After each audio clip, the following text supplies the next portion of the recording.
for joining us. We are recording this session. So we are here today to close out and finalize on our building together an authentic collaboration with folks with lived experience and what that can and does look like. If you were here in our last session, this was broken up into 2 sessions so that in our first session, we could really do a deep dive into the context and the historical, the why, right? Like, why are we here? Why are we doing this? And it was a really good session. I appreciate those of you who were able to fill out that feedback form because it really helped us in preparing for this session. So in this session, we're going to touch on one more little piece of the why, and then we're really going to get into implementation and best practices and things that you can do in your day-to-day to really increase what it means to exist within shared power and walking alongside a person experiencing homelessness in whatever level that is, whether you're case management or you're working with a lived experience board, you're hiring folks with lived experience in your organization. So that's what we're going to do today. I'm really, again, thank you all for being here. We're going to introduce ourselves. What's super exciting about this session is it was co-developed and planned with members of the Balance of State Lived Experience Committee. And they are here with us and co-facilitating today. So we're going to do our introductions really quickly. I'm Rhie Azzam Morris. My pronouns are she, her, hers. I am mixed. I am white presenting. I am based out of Spokane, Washington now, but was born in Dallas and spent the last 20 years in Austin, where I was a young person experiencing homelessness from 17 to 24. So, whatever. I am also a HUD TA, so I do work on the Youth Homelessness Administration Project as well as the Coordinated Entry Racial Equity Initiative, and recently was given the opportunity to collaborate with USICH as a consultant on the Federal Strategic Plan to Prevent and End Homelessness. So that's a little bit about who I am and why I'm here today. I'm going to kind of open it up to my colleagues here and see who would like to go next. I'll go ahead and go next, you guys. First of all, please forgive me. I woke up this morning with very little voice. So you will notice that closed captioning is turned on. If you cannot hear or understand me, please turn it on. But my name is Tanya Hughes. I am she, her. I am white, of Cajun ethnicity. I live in Texas City. I cover Galveston County and Brazoria County. In the service area that I work in. I am a mom, a daughter, a sister, an advocate. I love the outdoors. I love to travel. I'm heavy on self-reflection, accountability. I am also a person of lived experience. I've been out of homelessness for about 5 years now. And I just hope to continue making change. My name is John Cockrell. I live here in Abilene. I've experienced homelessness here in Abilene, in a small town north of me called Anson. I do work for the Salvation Army. I'm a shelter monitor. I'm the advocate for homeless people, and I also am a sponsor. Awesome. That's so wonderful. Y'all, I want you to know, if y'all are doing work with the Balance of State, to know that Tanya and John are resources. They're amazing and wonderful. And I'm so stoked that y'all are here with us today and that you were such an integral part of really planning out and developing our session today. So thank you both. And yeah, this is your team today. So what are we going to talk about today? We are going to touch on trauma and its impacts because we did not get to that section, and kind of the physiological impacts of trauma and how that impacts the ways in which we show up. We're going to talk through compassionate listening. What does that look like? We're going to see a little video that's pretty cool. We're going to do some breakout rooms. We are going to talk about principles of engagement. So this is real best practices, implementation. What can you do in real time? So in a meeting or in a one-on-one and things like that. We're going to do some scenarios where you get a chance to kind of put into practice the things we've been talking about last session and today. And then we're going to really close out on shared vulnerability and what that means and how that shows up in our work and how that allows us to become more engaged in the work that we that we do every day, right? The root, you'll hear me say this a lot, like the root of our work is human beings, right? It's humans. And so showing up as a whole person. Tanya woke up today, her voice is gone. We had a whole conversation about how do we want to navigate this? Like, is it hurting? Do you feel okay? And we've got a plan in place. We wanted to make sure and uplift that right away, because this really is rooted in authentically showing up as whole as you can. And so we're trying to model that even in this moment. That being said, Tanya, as much as you are comfortable, I'm going to pass it over to you to do our welcome and intros check-in. And we have a Jamboard for that. Yes, absolutely. So again, I want to welcome you all in. Thank you for being here, taking the time. I know it's a pretty lengthy training, so thank you for spending this time with us today. So for your intros, I would like it if you guys could drop your names, your pronouns, your race, your community role, either in the chat. Yes, in the chat, or come off mute if you like. And then once we get that going, we will move on to our icebreaker question. Which is, Which is, which is, what is your why?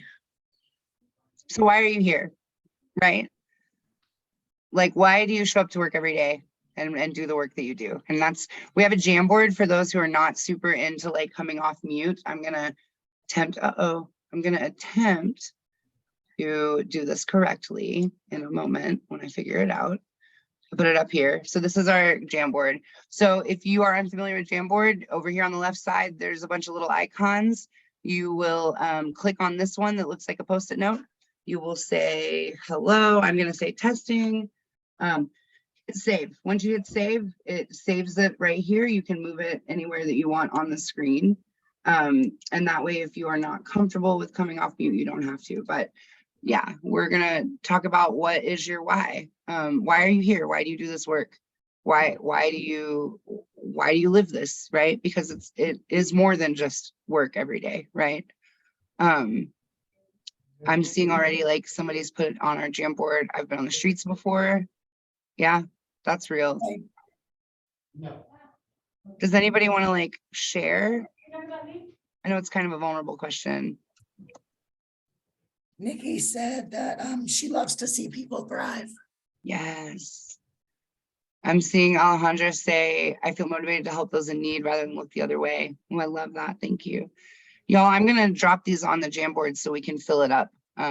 So you're going to see me copy pasting.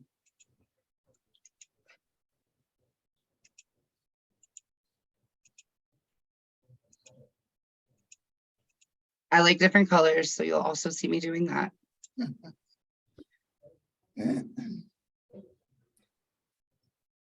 Christina says, I interact with neighbors in need on a daily basis, and I love meeting people where they are and doing my best to see them as a person and help them with what they need at that moment. Yes. Girl. Well, Christina, I love you, first of all. Yes. Hello, Georgetown. I just moved from Pflugerville. Oh, y'all are making me miss home. Listen. I've seen real change just by loving people well. Somebody just put that on the Jamboard, y'all. I'm dying. Yes, real change. You know, in the youth homelessness world, they have a study they quote a lot that they say,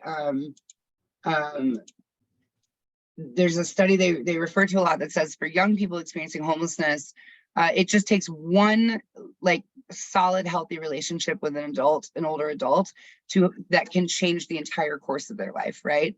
And it's true for all of us that I think we can all of us point to a relationship we've had in our life that we know changed things, right? I'm seeing, I want to be an advocate for people experiencing homelessness as someone who has lived experience, an advocate for mental health as someone who's been through the mental health system. I've seen a lot of that. For those of you in here right now who do not have lived experience, I want you to see how many folks have said, I'm doing this because this is where I've been before. How many folks are in this room and in this space right now because this is the work, this is what calls us because of where we've been and what we've seen. I believe in housing as a human right because as a child, I watched my family help end a stranger's homelessness, and I believed in housing as a human right ever since. I love that. Sharing and creating a sense of community. I love to see communities care for one another. Yes, let me tell you something. Community is the only way it works. Like, I'm going to tell you all right now. Aubrey has put in here, I'm a product of being raised in community and thriving with the support of others, and know that none of us can thrive individually without supporting one another. So much intersection in homelessness work, and this feels like the most true and grounding work that I can give as much as I can to. I love that, Aubrey. Sorry, Tanya, go ahead. No, I was just saying yes. I was just loving it. Yes. In the richest country in the world, no one should have to experience homelessness. Preach that. Does anyone want to like talk to us? It's okay if not. We're happy to read off your things.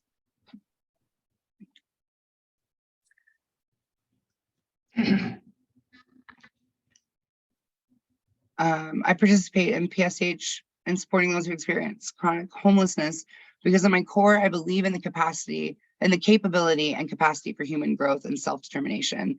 I support those in our program and within the community as society in a whole. I'm sorry, I'm struggling, has let them down with every aspect of their lives, psychologically, socially, economically, and personally. I've witnessed individuals and families blossom, thrive, and achieve the knowledge and skill sets necessary for all of us as humans to find success and find the balance and stability everyone deserves. I love that. Thank you for sharing that, Sean.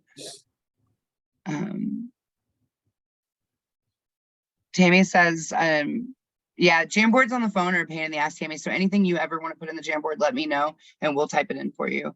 I'm seeing my why as have lived experience and feel called to help others. Yes, Tammy, same.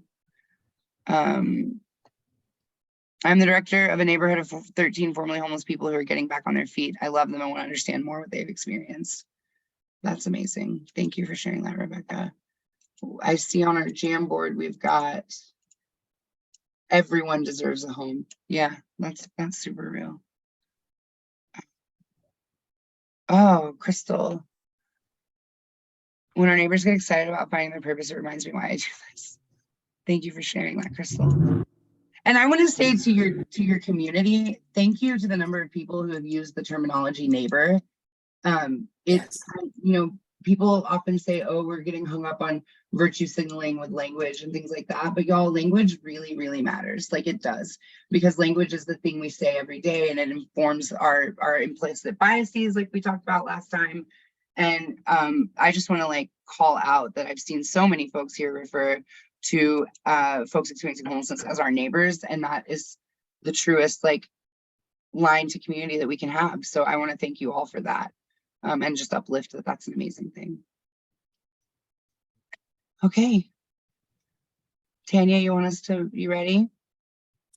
Yeah, I think we can move on. One more I'm going to uplift. We have Brianna saying, I want to help, be a helping hand and provide the foundation of support for anyone who's trying and in need. I understand the importance of a helping hand. Yes, I love that. Thank you. Sometimes that's the only thing someone needs. Word. It's that one hand, that one hand. That one person to see them, you know. All right. Well, thank you all for participating in this with us. You have this Jamboard. You'll always have links to it. If you ever are having a day of like, ugh, this is hard, because listen, the reality of our work is this shit is hard. And there are days where we do not want to show up and we do not want to have to be a whole person because we have our own lives going on, right? And when we have those moments, like sit in those moments, give yourself that time. You need it. The care of yourself is just as important as the care of the people you're walking alongside. I know that sounds like coming out of my mouth, probably, especially because I'm so bad at self-care, but the reality is like, you can't pour from an empty cup. Everybody says that all the time. I never understood what that meant until I got involved in this work in a level of like, oh yeah, I'm dying. I can't do this. And so when you have those days, maybe you can pop back over to this Jamboard and have it as a thing that just gives you a little bit of a boost, right? Doesn't have to get you back into ready to like face the world, but just goes, right, that's why we're here.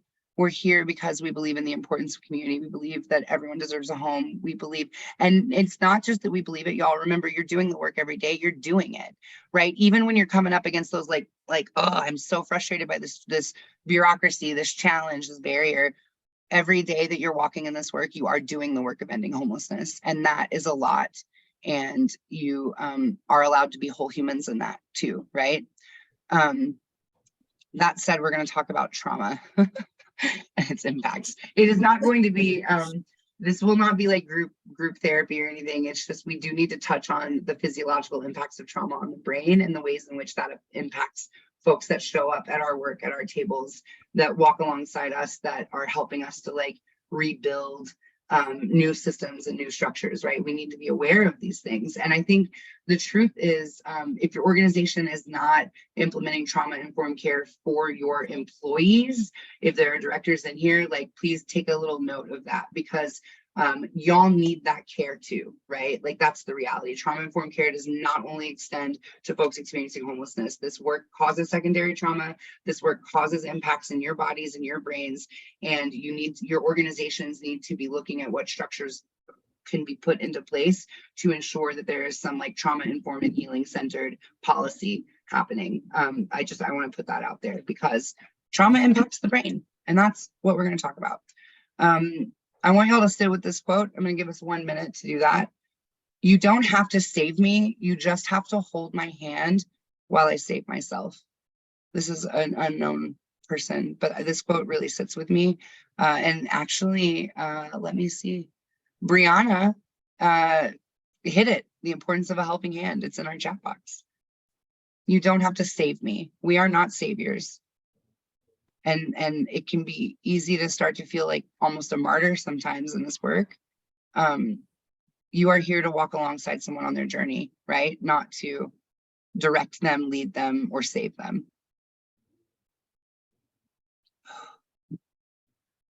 All right. Trauma. So when we talk about trauma, we talk about physiological impacts on the brain. That's all we're going to talk about today. We're not going to get into like deep trauma things. We're not going to talk about like horrible things. I do not believe we need trigger warnings on this. If for some reason we did need one, please private message me, because that's something I need to know, because I teach this a lot. When we talk about the impact of trauma on the brain, so there's a physiological impact within the neurotransmitters of the brain when someone experiences a trauma. Oftentimes you'll see it designed or explained as like you have an association, like car accident. We'll use that as an example. Your brain already has an association of cars, of what it means to drive, of what it means to be on the road, of all of these pieces. When you have a car accident and it is a traumatic experience, what happens is there's an offshoot in your neurotransmitters that now has created this like trauma, this trauma impacting response within the brain. So now when you think of cars, that trauma is what you associate with before you associate with all of the things you had before. When we are talking about folks who are living with long-term and chronic trauma, and especially and particularly if you work with young people, but anyone who has a history of trauma, when you have ongoing trauma, those things like the car example, where you already had an association of what it was to drive and what it was to be in a car and how to navigate I-35. And now you've got this added like piece, right? This added trauma association from this car accident, but you had this foundation to like work back to if you're working through the trauma of that experience. When someone has ongoing chronic trauma, particularly if it's coming from childhood, those associations are built around the trauma, right? So instead of it being like, I know that this thing is here and I had this traumatic event happen here, it is all of these things are rooted in this traumatic thing that I'm continually experiencing. When you are experiencing homelessness, you are daily experiencing dehumanization from literally every corner. You walk into a restaurant and you see on the door, restaurants are for customers only, right? That is signaling. That is what do they call that? A code. What is the word for that, y'all? I forgot. Whatever. It's letting you know you're not welcome there is the point, you know? And you know it. I've been off the street for years and years, and I walk into a place that says restrooms are for customers only, and immediately I'm just like, dog whistle. Thank you, Margaret. Yes. Margaret came through. So things like that are consistent and always going. So when you have these traumatic events happen within the like brain itself and the neurotransmitters, what begins to happen is it's impacting things like your memory. It's impacting things like your ability to grasp the like current present, like what's going on is the only thing that you know because you are in survival mode. Past and continuing trauma can create gaps in your memory. And thinking about the future is just like not a thing. My therapist explained this to me like this when I guess we are gonna do a little bit of therapy, but just tiny bit. My therapist explained this to me like this. I used to think that I wasn't going to live to see the age of 38. I just believed it. When I was young, I wasn't going to live to be 21. And then I wasn't going to live to be 25. And then I turned 26 and had a meltdown on my best friend's porch because I was 26 and homeless and going, what is going on in my life? I didn't think I was going to be here. And then I turned 38 and had a meltdown because I was like, and turned 38 as the year I became a HUD TA and became a person who suddenly was getting lots of exposure and people were listening to me for the first time. And I was talking to my therapist going, what the fuck, what do I do? I didn't think I was gonna, and it was explained to me as when you go through trauma, you create containers, right? So I had container years where I believed I wasn't gonna live past this age. It didn't matter what I was doing, right? And thinking about the future, right? So we are very present moment oriented, which can be a huge benefit in the work that we do, because you have somebody who is seeing a full and whole picture of this immediate moment. And there can be struggles because you will also see that like we might forget things. We might like not show up to a meeting. I do that a lot, honestly, to this day, where my brain just like doesn't remember I was supposed to do this thing and then it doesn't happen. Yeah. I just did a Sunday. Yeah, it's all right, boo. It happens though, right? That's part of being human. Part of our job and part of the person holding the like the onus of power position, which you heard me talk about last week, right? Part of our job is to be aware of that. And what does our system look like? What are we doing in our system and policies to allow space for the wholeness of that as a reality? And again, this doesn't just apply to people with lived experience that maybe you're case managing. This applies to your staff as well. Like we all have our own histories and stories, and we have to be able to navigate and create systems that are adapting to the people in the system rather than making that person adapt to that system that's not working for them, right? And so when you think of like, when you hear me talk about my memory gaps, like I will talk about my history is like, a lot of people like think you're eating a sub sandwich, right? Your memory is like third grade, fourth grade, fifth grade, sixth grade, ninth grade, whatever. It's very like linear. My memory is much more like pulling up a spoon out of a soup bowl, and I'm not sure what's going to come up out of the bottom of that soup, but whatever it is, that's what I remember, you know. And that can be really frustrating, and so I have to work on techniques for that, for my work, right, to be able to support doing the work that we have to do. Tanya, I know you wanted to speak on this too, and I want to leave room for that. Yeah, no, absolutely. No, I'm so sorry. But Rhie, you actually touched on a lot of what I was going to say. I also have huge gaps in my memory, but I really like the way that you explained it in some of your notes. You know, the past is like a big storage area where it's really hard to retrieve memories in an ordered and consistent way. You know, that for me like really solidified, like, oh, okay, yeah, that makes sense to me. You know, that's where all my memories are, you know, and that's why I can't find them. So thank you for that. But I mean, even today, 5 years out of homelessness, the concept of the future is still really strange to me. Like I have things I want to do, but they're hopes and dreams, right? They're just way over here, you know, like the little girl, like, oh, I want a white picket fence and marry a prince, you know. You know, so my thing is that I always say I'm riding the wave, you know, one step at a time. The next best step is what's leading me where I'm going. And for me, that's what I found to work really well with the people that I work with. Since that concept of time is really difficult for service providers to work with individuals experiencing homelessness. So for me, that riding the wave one step at a time concept has worked really well. So. Absolutely. Thank you, Tana. Yeah. And you hit on the most important part of this, right? Which is that the struggle for us, for people who are quote on the other side of the table, is that really we have to learn to work within the concept of time of the person that we're walking alongside. And we also have to work to expand upon that concept, right? So what can we do to support and offer different types of structure that might be able to allow the concept of time to become more of a tangible thing, because very often it just isn't, you know. I have to keep a phone. I have my phone right here that's got on our notes for this that we went through and we built this. I've got times for each section, and my phone is running a timer to keep me in place, because otherwise I'll just go off and get really excited. And like, I'm sure y'all would love that, but you also are here to learn things. You know what I'm saying? So I'm gonna move us from kind of the concept of time into street families and street identities and touch on that a little bit, because again, this is really important, and this is information that I think we have to like hold as a part of our work, right? So there are often unformed and damaged bonds to family of origin for folks experiencing homelessness, as there are for many folks, right? We know this is not an uncommon thing. What this does, though, is it leaves folks extremely susceptible to forming bonds with other people who are experiencing homelessness and creating families on the street. The thing that's important to note about this, though, is that these families have the same psycho-emotional attachments and family dynamics as a biological family. They do tend to more often like would be like extended families, like cousins and siblings and things like that. Oh my goodness, I'm sorry, y'all. I just saw a person pop up on the screen that I like. Hi, yeah, all right. Sorry, I got excited. This is one of my old colleagues is here. Oh, y'all, that distracted me. So what's really important about this piece, right, is that oftentimes people don't recognize the dynamics of street family.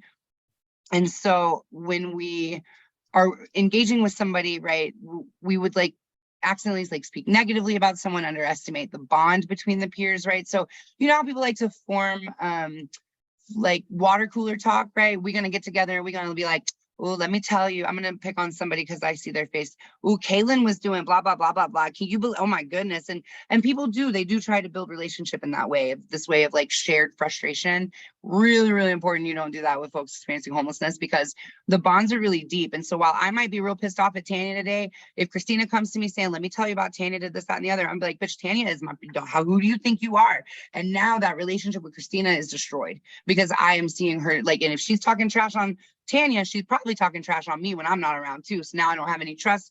Now we've lost this authenticity. So it's really important that we be mindful of the ways in which we talk about people, because people are watching, and people who've experienced homelessness and trauma especially are like survival scanning all the time to see how and what you are doing and determining based on that, like the level of safety that you are, right? So it's real important that we be mindful of that. A lot of the kind of aggressive behavior you'll see between folks experiencing homelessness, it's really much more like a sibling rivalry thing, again, where me and Tanya are sisters. So I might like pop her in the face because she pissed me off. But like, if you come and tell me some bad stuff about her, we're done. You know what I'm saying? And then not just are we done, but you will now be done in the community. Because I promise you that me and Tanya are going to run our mouths and tell everybody how Christina was running her mouth. And now nobody's going to trust you. And now you've destroyed that. You're going to have to rebuild it, right? So it's a lot bigger than we think it is. There's so many layers to this like being human piece, right? And so these are just things for us to consider. When we think about street names and street stories, I almost put this in here as an afterthought, but it's not, because it's really important for y'all to hear. When you have a trauma background, I have a trauma background. So I'm going to tell you, my name is not Rhie. My legal name, when I get a check cut to me, it is not cut to Rhie. The only people who know my legal name are the ones who cut my check and like the person I married, because we had to go get a license and stuff for that. But like, no one knows my legal name. I have been Rhie since I was 17 years old. I will be Rhie until the day that I die. What I didn't know until I first started doing this training. So I was asked I used to work at LifeWorks in Austin. They asked me if I would do an authentic engagement training for people who were coming in to be case managers for youth. And I got this book from them called like Street Culture, written by some old white man who had a degree. And I was like, what does this man know about anything? But I started reading through it, and honestly, most of it I rolled my eyes at, but a couple of pieces really, really struck out to me. Trauma as a Time Machine was one of them. The other one was around street names and street stories and identity.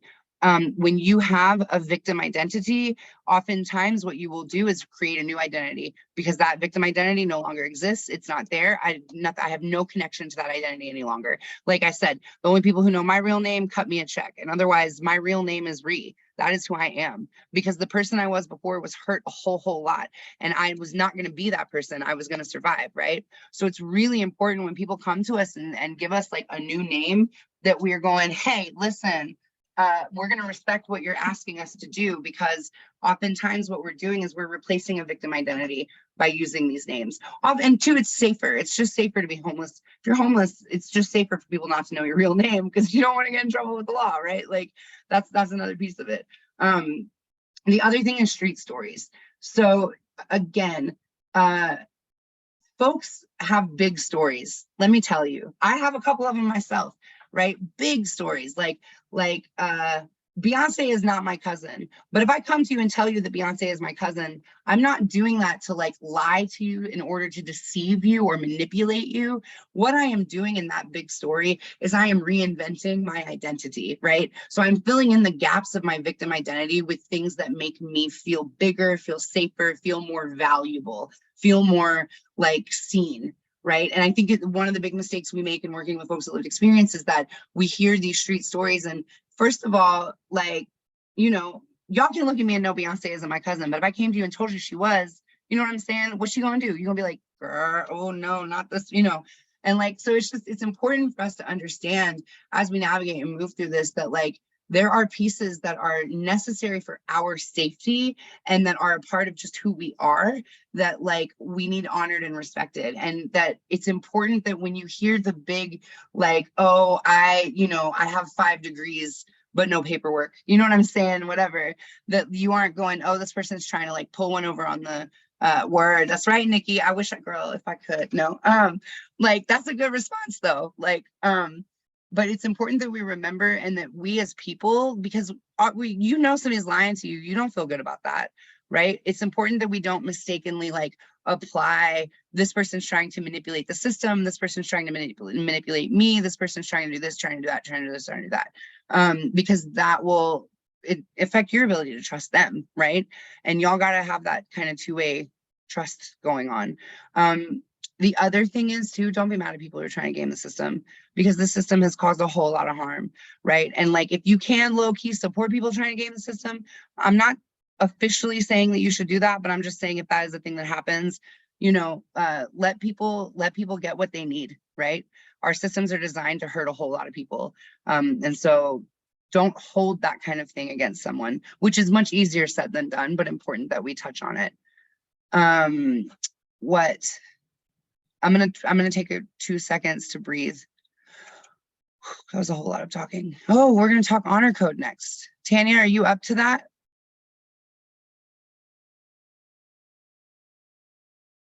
More or less? Should be okay. All right. Got a cough drop going right now. All right. You know, tag me in if you need me, boo. Okay. All right, guys. So honor codes. So the top part we're going to talk about first, street codes. So survival is pretty basic. I mean, survival is number one when you're in the streets. If you become a perceived risk or threat to any need for survival, you're going to be ignored, plain and simple. Like if you're a risk or a threat, you're out of there. Don't snitch. Trust is imperative in the homeless community. If you're asking questions that could harm someone, be clear about your intentions and be honest about your legal responsibility as a mandated reporter.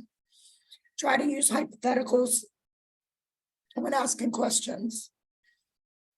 Integrity, mean what you say and say what you mean. It's just that simple. Provider code, transparency, honesty, and follow through. All three of those things, and this entire slide, it's all rooted in trust. Trust is earned and not given freely. I mean, this is true in all of life. So it's not going to be any different when you're working with our homeless neighbors. If I could tell you one thing, I'm just saying, I would tell you to be patient. You get what you give.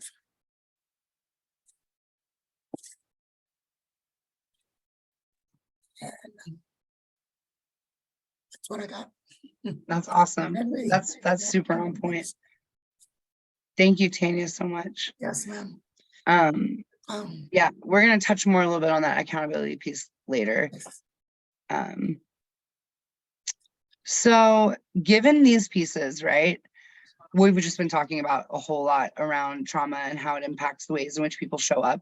I'd love to leave like a minute if anybody has anything they want to like speak on or reflect on. And then we're gonna shift into talking about a tangible thing that you can do around interacting and engaging with folks and that kind of implementation piece. But I would love to hear from anyone. Any reflections? I am going to say while we're waiting on reflections, it's getting harder and harder to speak. Okay. I'm so sorry, honey. It's okay. We'll just move forward and I'll cover what it needs covered. And then when you want to pop in, just pop in. And that way you don't have to feel like obligated. Yeah. Does that work for you? Yeah, I'm so sad right now. I know. I'm so sorry. Of all the days. But you're here and you help develop this content and folks see you and know you. And I'm gonna be deucing out when this is over, but y'all will still have Tanya and John as support in this. Like they are as expert in this as I am, as anyone can be. And I'm sorry that your voice is shot. It sucks. Thank you.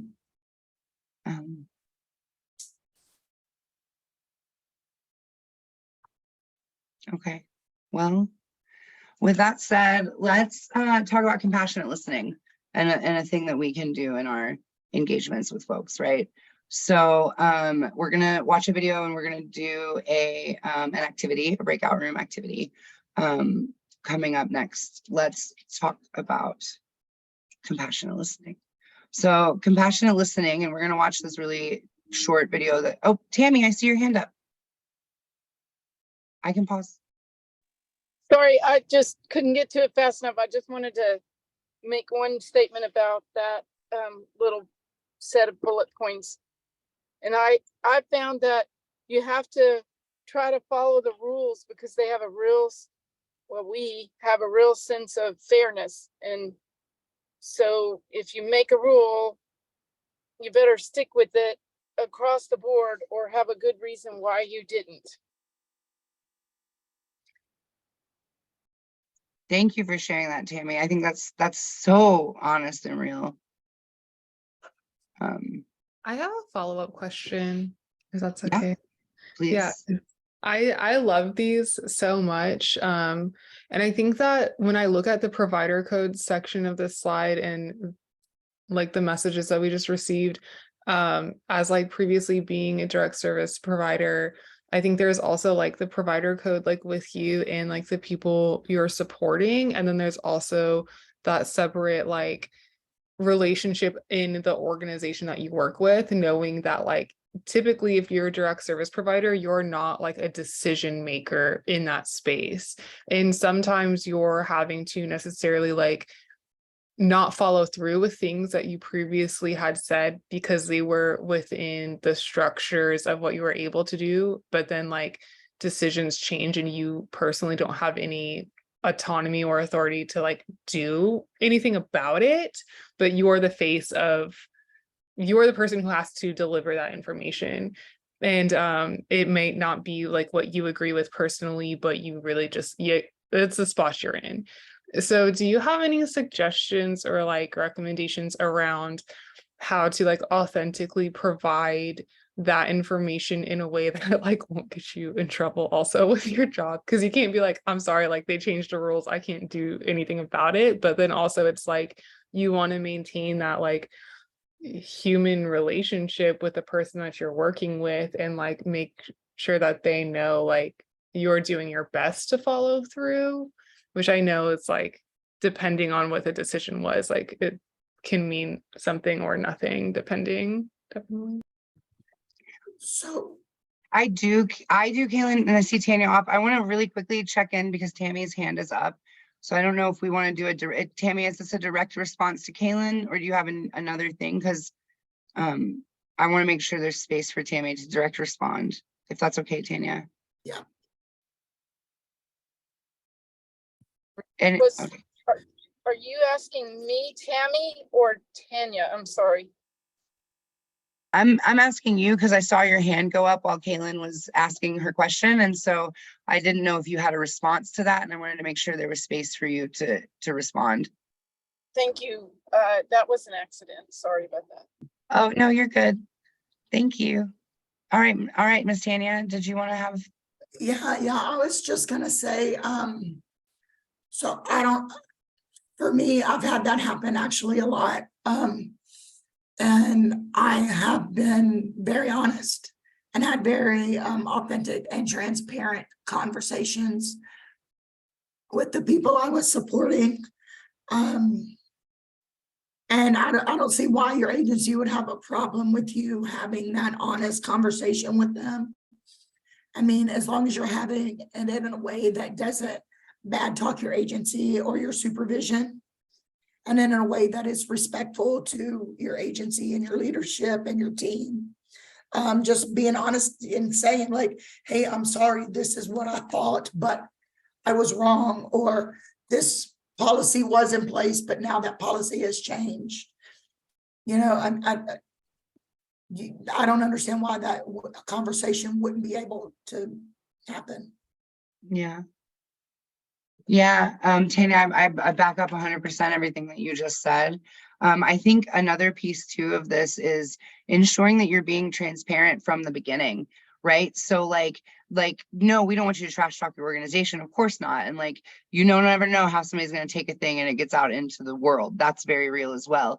And I think when we're talking with clients, or like if you're talking direct service, so there's answers to this for every level of our organizations. There's an answer to this question, Caitlin, honestly, right? So at the out, if directors in the organization are not comfortable with there being transparency around mistakes made, that trickles down, right? And puts your direct service people into a place of a rock and a hard place where they are the face and the deliverer of this news to someone that was not their decision, right? So I think it's important for, if you're in this space right now in a director level, because I'm not sure who's doing what here, like in terms of what y'all's jobs are.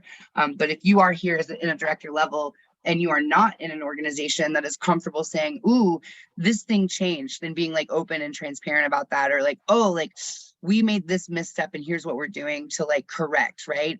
That I would deeply recommend that y'all go back to your orgs and like talk through that and talk about that, because at the end of the day, when we're dealing with folks experiencing homelessness at the point of like direct service, this is a human being who knows how to move through the world and is capable of understanding things like, this is here's the outset, here's what we know is possible, here's what we know might not be possible, here's what we want to try if you want to try this, right? But let somebody make a choice about something based on the full information that you can give them.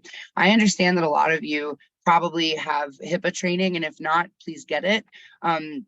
This is not a place where we get to tell people other people's stories, right? But one of the things I saw happen a lot in the youth world was two youth would come in together. One would score higher on the VI SPDAT than the other, and so they would get prioritized more quickly for housing. And the other one would be like, I've been on the street for 6 months, my homie got housed up in a month, what's going on? Well, you obviously can't go tell that young person, well, they scored higher on the prioritization assessment, and here's, whatever, that's not your business to tell. But what you can do is explain the way in which prioritization works in your community. What you can do is be upfront about, here's how these things work. Here's where you fell on that, and we are working our best to do these interventions. Here's what intervention means, right? Like, treat people like they're capable of understanding, because they really, really are, right? Like, you don't survive homelessness because you aren't smart. You know what I'm saying? So yeah, being honest and transparent from the beginning. And Kaylin, in a situation like what you uplifted, saying in the beginning, like, right now, here are the pieces we know are in place, and here are the things we can do. We also know there's potential that these things are not going to fall into place. And so you get to make a decision as to whether or not you want to pursue that, right? Yeah, the ISPDAT. Sorry, I'm not a big fan of the ISPDAT personally. And if y'all want any help getting rid of it, come talk to me, because like, we can work, we can talk some things through on how we do that.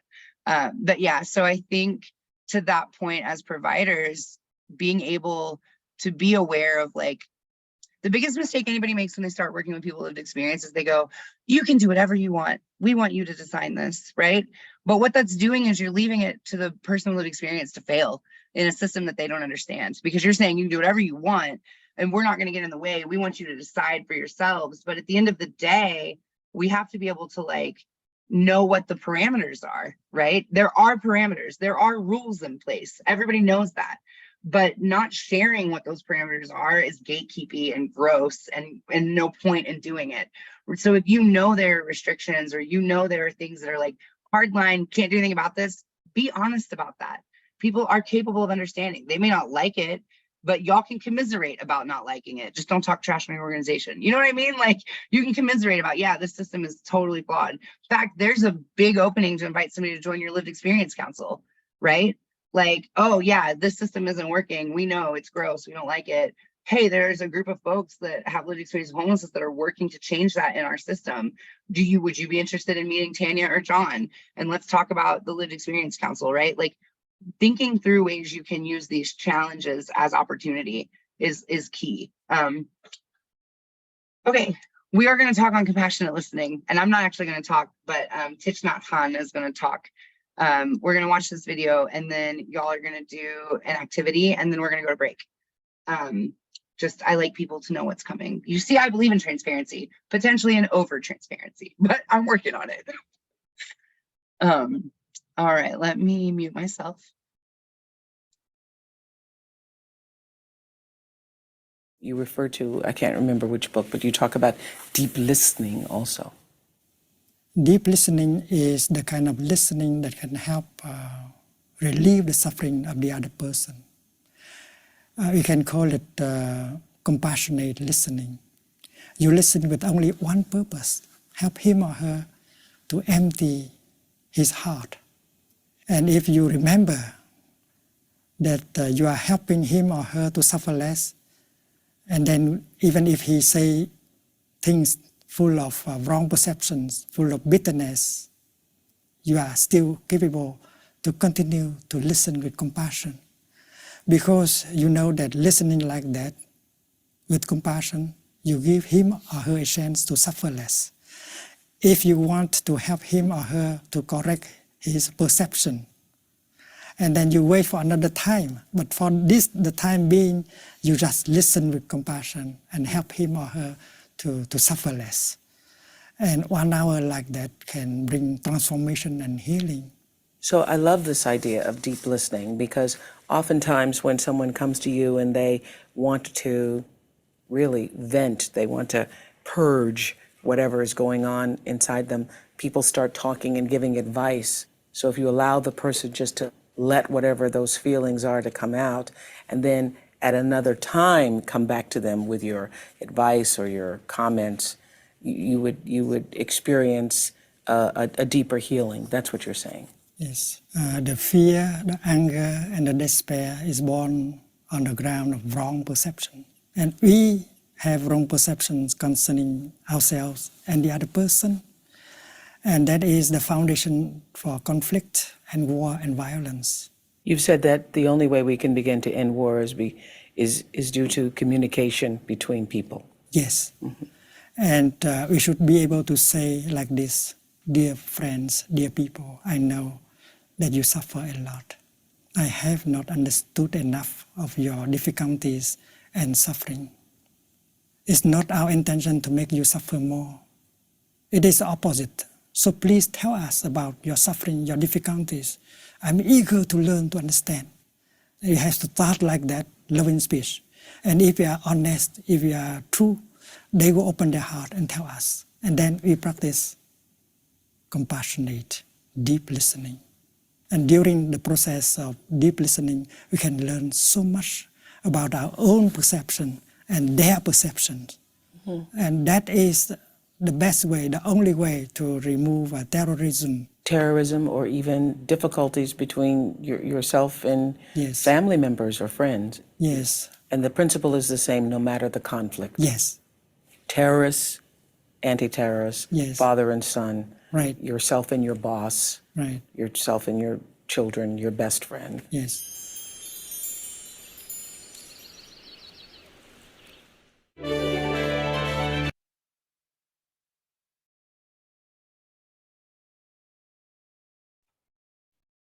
I'm gonna figure out how to make this not full screen anymore, but I'm gonna give me 1 second.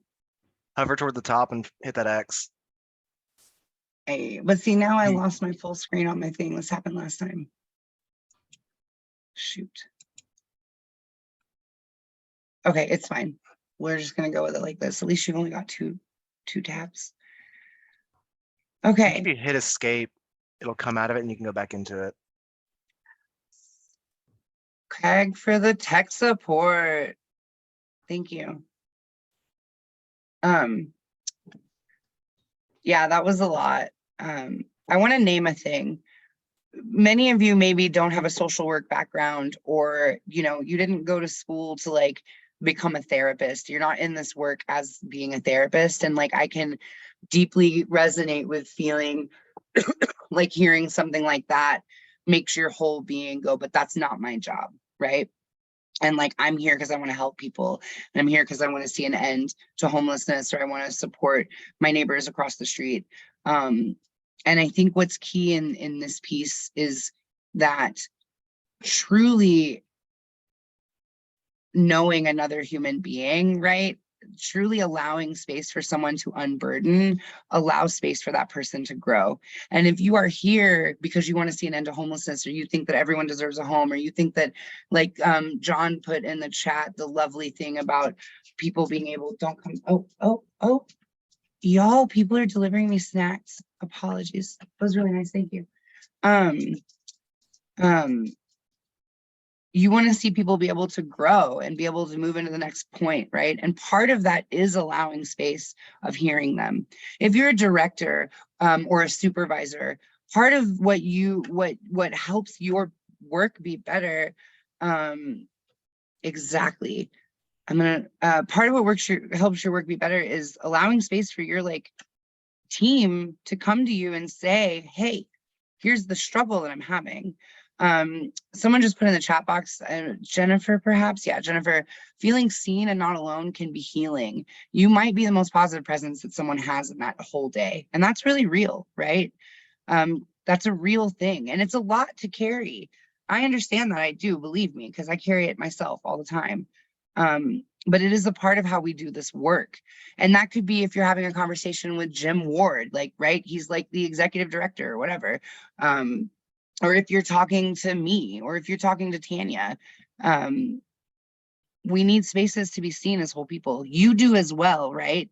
You hold the power position. So that means your being seen has to like go up, right? It is not the job of the person you're walking alongside to like trust and offer you respect right away. You will have to earn that. That is a part of this work. And it doesn't feel good and nobody likes it, but it's part of what we have to do. And part of the ways that we do that is by showing up authentically. When we were back on that honor code, talking about transparency and honesty and follow through, part of how you show up as a whole person with somebody is through being open about mistakes that you make, is being open about like, hey, we were going to do this thing and it didn't work out. And these are what we're doing next. These are our next steps. And in fact, sometimes you can invite somebody into like, how would you like the next steps to look? Because this mistake that we made caused you harm, right? But the root of all of this is being able to hear someone and being able to really hear that person outside of the chatter of our own minds, of whatever our biases are and things like that. That said, we're going to do an activity, and I'm going to pass this over to John.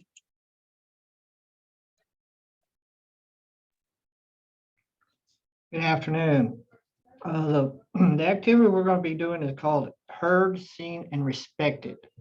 It's to practice deeper listening or compassionate listening. You will learn how to reveal how common it is for people to experience not being heard, seen, or respected. To me, that's being invisible. Reveal how common it is for people to behave in a certain way that makes other people feel they are not being heard, seen, or respected. Improve listening skills, tuning, and empathy among group members. Notice how much can be accomplished simply by listening. Rely on each other more than when facing confusing or new situations. Other catharsis and healing after strains in relationships. help managers discern when listening is more effective than trying to resolve a problem. What we'll do is each person will take turns as a storyteller for 7 minutes. And the story should not be about being heard, seen, or respected.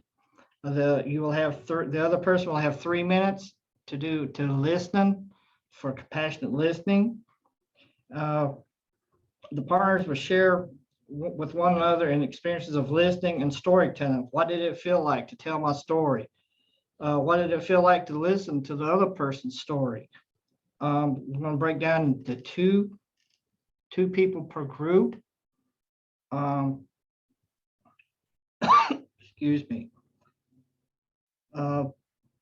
Really, the purpose of this is to reveal how compassionate listening can provide a positive change in whatever situation we become in.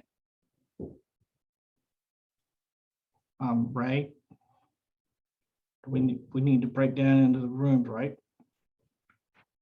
Yes. We do. So sorry. Something just happened on my machine and it blew up.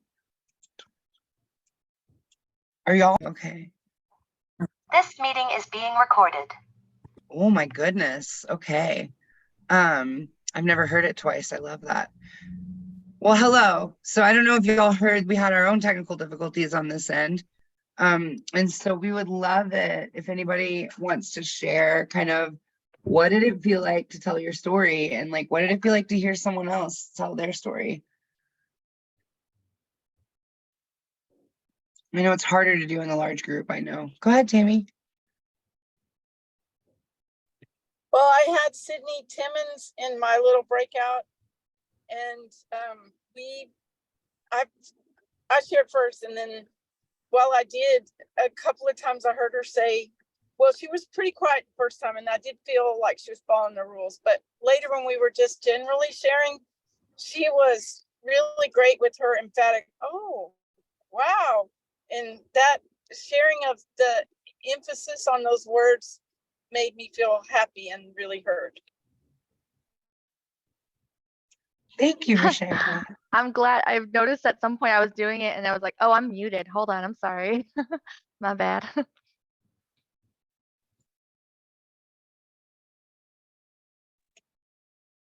Did you have anything else you wanted to share, Tammy? Nope, I enjoyed that. Thank you. Oh, okay, you're very welcome. Anyone else want to talk about what it felt like to be heard, or to share to tell your story, right? Like, you know, that can be a hard thing to do. Y'all,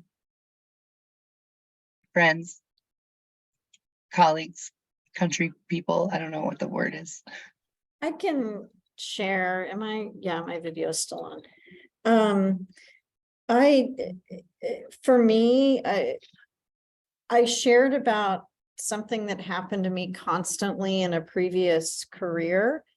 And I'll admit it kind of took me back there for a few minutes. And I found myself just getting anxious about it because I lived that way every day in the previous role. And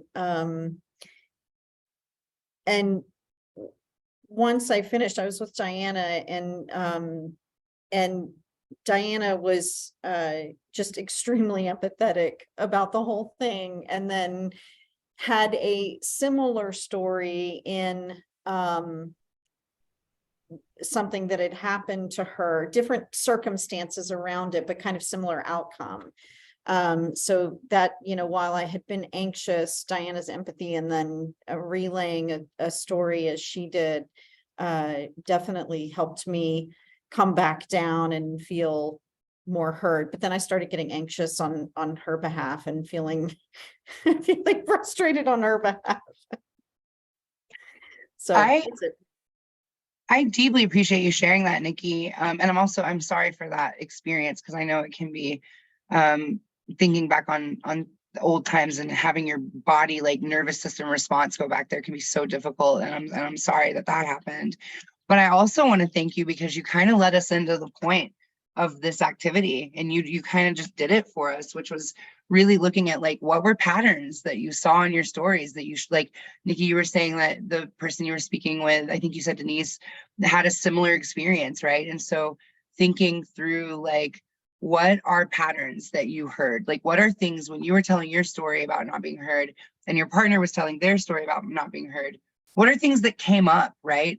And then the next question is to think about how we use compassionate listening to address the challenges, which again, Nikki, you highlighted that perfectly in talking about the empathy and the like compassion being shown by Denise, who could, by Diana, I apologize, who could like, relate to that, could relate on that level of like offering that empathy and care and compassion. So we're going to do our group exercise, which technically John should be leading us, but I took over and I'm sorry for that. Where we are just going to collectively kind of discuss these two questions. John, if you want to lead the conversation, I'm welcome you to, and apologize for popping in. It's okay. What patterns were revealed in your conversations and the stories, both as a listener and the storyteller? How can compassionate listening help address challenges revealed in the patterns?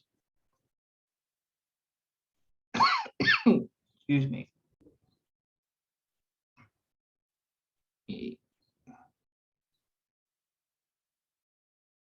Thank you, Pamela.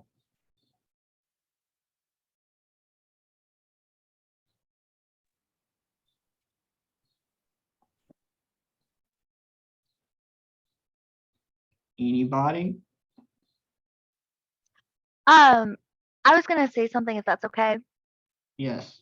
And so it kind of goes in like to the last slide, but one of the things that I didn't think much about before going into the room, those two questions of like what else or what happened next, I didn't really think about it until I had told my story and then Tammy had asked for more. And then it's like, oh my gosh, you're right. I mean, and then this happened and then this other thing happened. And it just kind of like flooded that there was more because I thought I said my piece and I was like, this was my time. And it was like, well, actually, this time led to these other times. And then this person also said this. And it was like something I hadn't thought about, but giving that person that space to fully unload and give like, you know, not here's your allotted time, I think was really helpful. It wasn't something I was expecting. Thank you for sharing there. Margaret Hill, discuss problems dealing with medical system. We had similar experiences. I think that could reveal a systematic issue in healthcare. Yes, it could very well could be. Thank you, Margaret.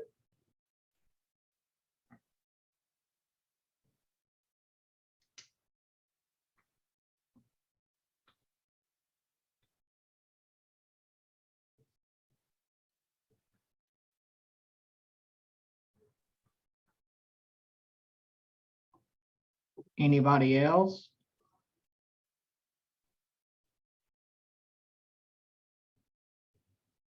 I could talk. Hi, Mary. Hi, John. My partner and I talked about just independently, we brought to the conversation a time that she had when she was working on behalf of people experiencing homelessness. And my story was similar, a situation where I was accompanying a family to an appointment. And I felt like the people in the place where we went to the appointment were definitely not listening to me. And so I had kind of this dual reaction of they're not listening to me and they're not even like listening to what I'm here to help this family with. And so it was sort of a double feeling not respected and not seen and heard ourselves and the people that we were there to try to help. And so just talking about like how that could have been different and what that meant for us, for our own feelings, about ourselves and our feelings for trying to help the family that we were working with. And so I don't know that I've talked about that specific incident with anyone else before, but I feel myself kind of worked up again about that experience, because at the time I thought, how could you not be here to help? Because I thought that's what your role is, but clearly that's not happening. So it's just this really disorienting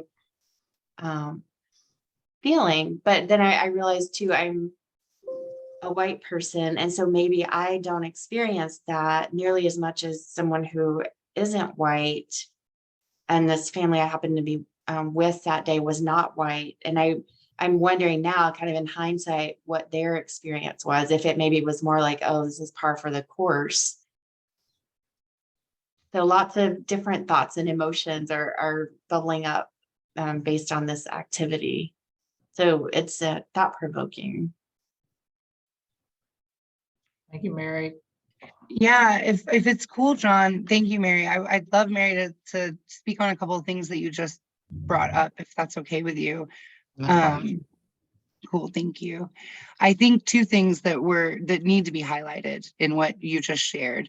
The first one that came to mind for me in listening to you speak was you are also struggling with your own personal experience of being a person in the room who wasn't being heard, and also your role there. And what does that dual role mean? And what does it mean when, all of those pieces? And what I think is amazing is what you did, and what I want to uplift in that conversation that you had in your breakout room. I don't know who you were with. That's exactly the course, right? That, like, when you have that moment, going to your colleagues and working through what is that feeling going, and how do I deal with this, and how do you deal with this, and using like the resources of your colleagues who walk alongside you in this work every day, rather than your clients, which you didn't sound like you did that, but just like oftentimes people will. And so I think what you did is worth highlighting in terms of that connection piece of what does it mean when to like find support within our community of colleagues who know what we do every day. Because, your partner probably doesn't, and your mom definitely doesn't. And you know what I mean? Like the people who, so finding that support there. The other thing I want to uplift that you said is in the future, because it sounds like maybe that didn't happen. You just said, now I'm reflecting on what was the experience of the client in that. Like, what was that like for them? Is it par for the course? Is it just every day? In the future, when a thing like that happens, check in with your client about that, right? Like, what a great opportunity to build relationship and to learn and understand more. So I wanted to uplift those two pieces because I think they were really powerful and important, and I appreciate you sharing them.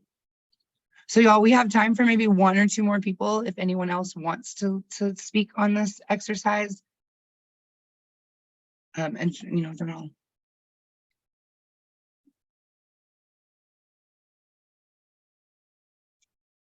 This is Diana.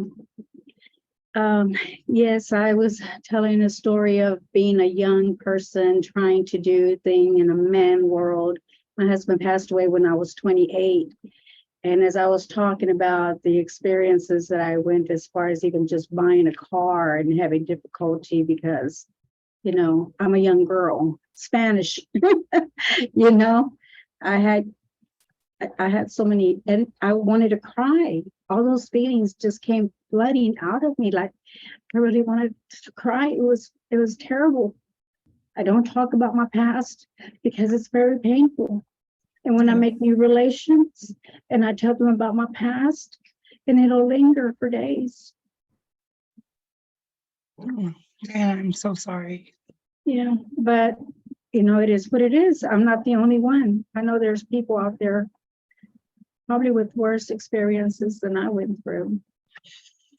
We have to be so careful with that, Diana, because your experiences are your own, whatever else somebody else went through. You know what I mean? And your experiences are valid and real, and like you have a right to feel those things.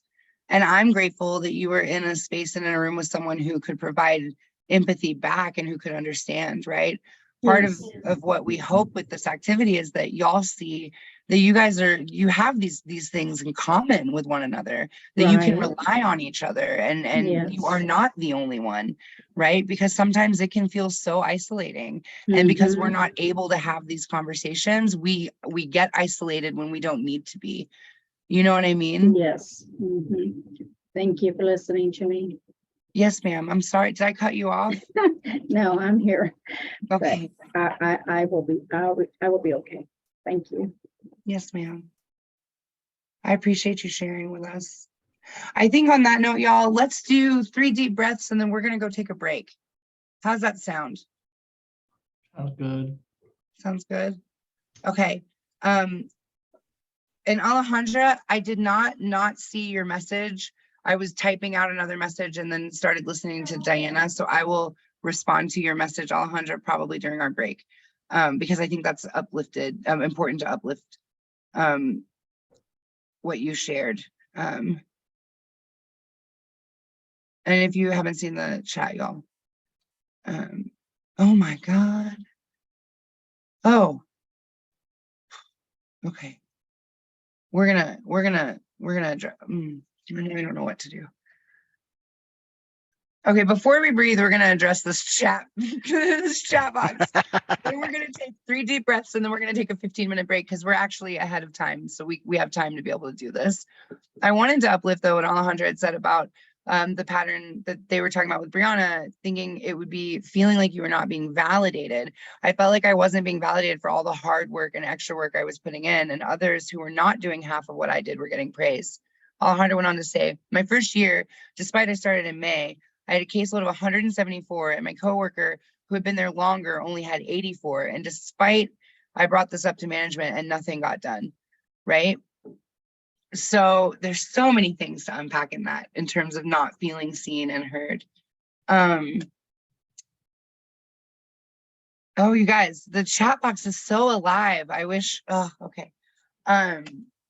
There's so much to unpack in that, Alejandra, around not being seen and heard. And I want to uplift this again, if there are directors in the room. I'm trying to like provide this training for like different levels, right? Of like, if you're doing direct service, if you're doing peer support, if you're a supervisor, if you're a director.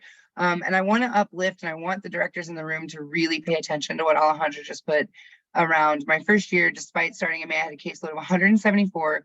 Coworker had been there only for longer, only had 84. And even though it was brought up to management, nothing got done. So I think if you are a director in this space, I want you to really look at that and think about what would you do in that situation and how you would navigate ensuring that you are not burning out your staff, first of all, right? First and foremost, where is trauma-informed care and healing-centered engagement in the policies and procedures of your organization, and how do you involve them, right? How do you engage those policies?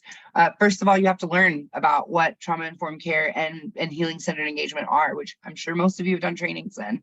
But then it's looking at your structures and saying, is this decision we're making like in trauma informed? Is this thing that we're doing, is it taking into consideration the wholeness of the people that it's impacting? Who will it impact the most? Who's the most vulnerable that it will impact? These are questions you need to be like constantly kind of scanning your decision making through when you have especially that level of power, right? So I just want to uplift that. I also want to uplift what Aubrey put in the chat, because again, the chat is fire today. Aubrey said, I finally accepted how much I've held my own healing and understanding back about my own struggles by always rationalizing by saying other people have it worse. That can still be true, but that also kept me from accepting that I was struggling, and it was really damn hard. And I appreciate you for uplifting that, Aubrey, because that's really real. We are allowed to have our own experiences, right? Other people definitely, like I was on the street from 17 to 24. Like I ate out of trash cans. I slept under bridges. I like had some bad things go down for me. And I will continually to this day go, I didn't have it that bad, y'all. Like it wasn't like it was like it's like we diminish our own experiences. We have to stop doing that, because if we can't honor our experience, we really can't honor someone else's, right? Because if we can't allow ourselves to see ourselves as whole human beings, then how are you supposed to sit across the table from me and be able to recognize the wholeness of my humanity, right? And so it is a balancing act, right? There is a lot of authentic collaboration and authentic integration of folks' lived experience into your systems, like, which is what I'm all about. a lot of this requires internal work, right? Systems change requires internal shifting. Systems are made of people. You are the people that create the system. So when you are shifting, the system is shifting. Does that make sense? In small ways, sure, but it's happening. We can see it. I'm on a team of TA right now doing like after action work on a project that all but one of the 5 remaining TA are people with lived experience. I didn't even have TA with lived experience when I was doing this work, like in systems work, right? Things change. They're slow. It's like moving molasses. It can be really frustrating. And part of it changing is you changing. Part of it changing is you connecting to your own humanity so that you are able to see and honor and care for the humanity of others. You have to be able to see your own as well. You have to know that other people might have had it worse, and many things can be true at the same time. We know other people have it worse. We're all sitting on a fucking Zoom call right now. Every single one of us is on a laptop made by somebody else. I mean, like, we know, right? It does not erase who we are and what we have been through and how that has informed the people that we are. And we need to embrace that, because we have to embrace that about the people we're working with, the people we walk alongside, that what they have been through is not defining who they are, but it has informed the perspective that they have on the world. My homelessness does not define me. You do not get to look at me and tell me, oh, you used to be a street kid. No, what? That doesn't have anything to do with my identity. Nah. What I am is somebody who has been through some shit and has learned because of it, right? So like, that is the ultimate kind of place that we want to reach, is that being able to honor our own humanity and the humanity of the others around us. So we can do this work that's really fucking hard. I'm sorry I keep dropping F-bombs. That's the wholeness of my humanity. So now that I've preached at you, I love all this in the chat. And then Tanya, thank you. We are going to take a break. It is now 12:38. Nope, you are in a different time zone. It is 2:38. That's correct. That's correct. We're going to come back at 2:55. So 5 minutes to 3. I would love it if we're all back in this room. And in the interim, I'm going to definitely go smoke a cigarette, which means I will not be on my computer, but I will play some music and I'll be back in like 5-ish, 10-ish minutes. And if you want to chat me, you can. Sound good? All right. Let's Sounds get great. some good music jams going, and I'll be back in a minute. 5 minutes to the hour, please.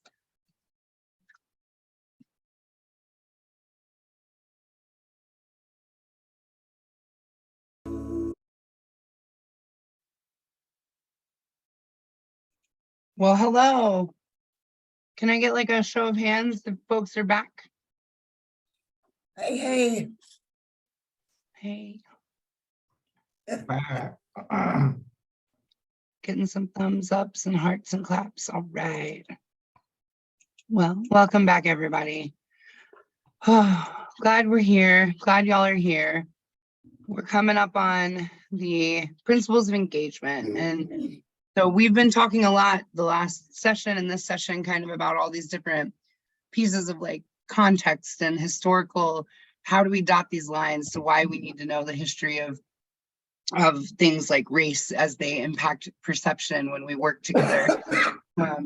And so we're coming really to implementation and best practices. And so what are the ways to take the things that we've learned here and done here and really put them into our workplace and put them into the work that we do every day? So with that said, I want to ask Tanya how you're doing, and if you want to take us into kind of talking through these pieces as we navigate this principles engagement. Absolutely. Studying authenticity. Before we go into what can happen, I want to kind of go into some things that's kind of really personal for me. Stifling authentication. It's not only what, but when. I know that everybody's all familiar with the trauma-informed care practices in regards to treatment for our clients and the people that we support. But trauma-informed language is not something that we should only practice with the people we support. We need to learn how to practice that with our coworkers as well. You never know what someone has been through or what they are currently going through. And forgetting to use that language with our coworkers is exactly what causes the stifling of their authenticity. I myself have experienced that. So what happens when people feel like their authenticity has been stifled is that they feel unsafe to voice their opinions, and then we lose opportunities to surface valuable feelings and information. When people feel that no one is genuinely interested in their contributions, they disengage. The groupthink can lull them into the comfort of the status quo. And when people don't share their genuine perspectives, the energy of the meeting or the interaction goes flat, or even worse, the innovation dries up. So yeah, you guys will notice that something I talk about a lot is trauma-informed care and trauma-informed language, because that's something that was kind of great my employment, in regards to the people I support. But then I noticed that that language and that care wasn't really implemented in regards to staff. So you'll hear that a lot from me. Rhie, can you kind of take over the next slide? Yes, ma'am. I got you. Excuse me. Thank you. So what do we do in a work group meeting when we are working alongside each other and folks who lived experience? John and I are going to kind of read a couple of these off the screen, but I would really love to invite folks to come off mute, and we're going to need you to, because this is our homie's lost her voice, y'all. So we need group support today. So when we're in work group meetings, right, one of the first things we can do is create ground rules and psychological safety to encourage more authentic voices to come forward. So to be clear about the concept of psychological safety, right, which is just that we think about, we want brave spaces. We want spaces where people feel comfortable to share like their challenges and even to be able to challenge us, right? We need to be able to receive that as the gift that it is. In order to do that, we can do things like, I'm sure you've been in meetings where they do container agreements. That's really common in the Zoom world these days, but really being like bought in to what that means when we're creating these rules together, and we're saying like, what we learn here leaves here, what we hear here stays here, right? So I'm not going to tell Tanya's story, but what I took from Tanya's story, I want to put out into my community because it's important that people hear it and think about it and excuse me, be able to sit with it. So just pieces like that of creating the ground rules and creating a space where people don't fear retaliation to need to speak out or need to uplift something or call in something. So I think, John, you. Excuse me. Be aware, are we on the second one, right? Yes, sir. Oh, okay. Be aware of your biases when you're engaging the group. For example, notice the pressure to end on time and the desire to go deeper into the conversation, and your bias one way or the other.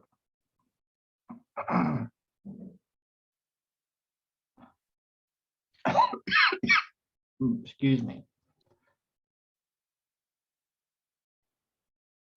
You want to take us on this next one about holding back? Oh, okay. Or are you holding back because you don't want to cause others to be uncomfortable? Work with that edge and try to stretch beyond your comfort zone to cultivate more depth. Thank you. I think those two are really important, y'all. When you notice your bias around wanting to end a meeting on time, like, oh, we got to get done, we got to stick to that agenda. And we talked on those kind of white dominant cultural norms in our first session around these norms that are really like harmful to our process and to our systems. And so when we think about like, I'm in a call right now and I know I have an agenda, but this person is sharing something that's important and we need to talk it through. Where are you leaning internally towards like, am I trying to end this conversation because I want to stick to the agenda? Am I trying to find a way to find compromise?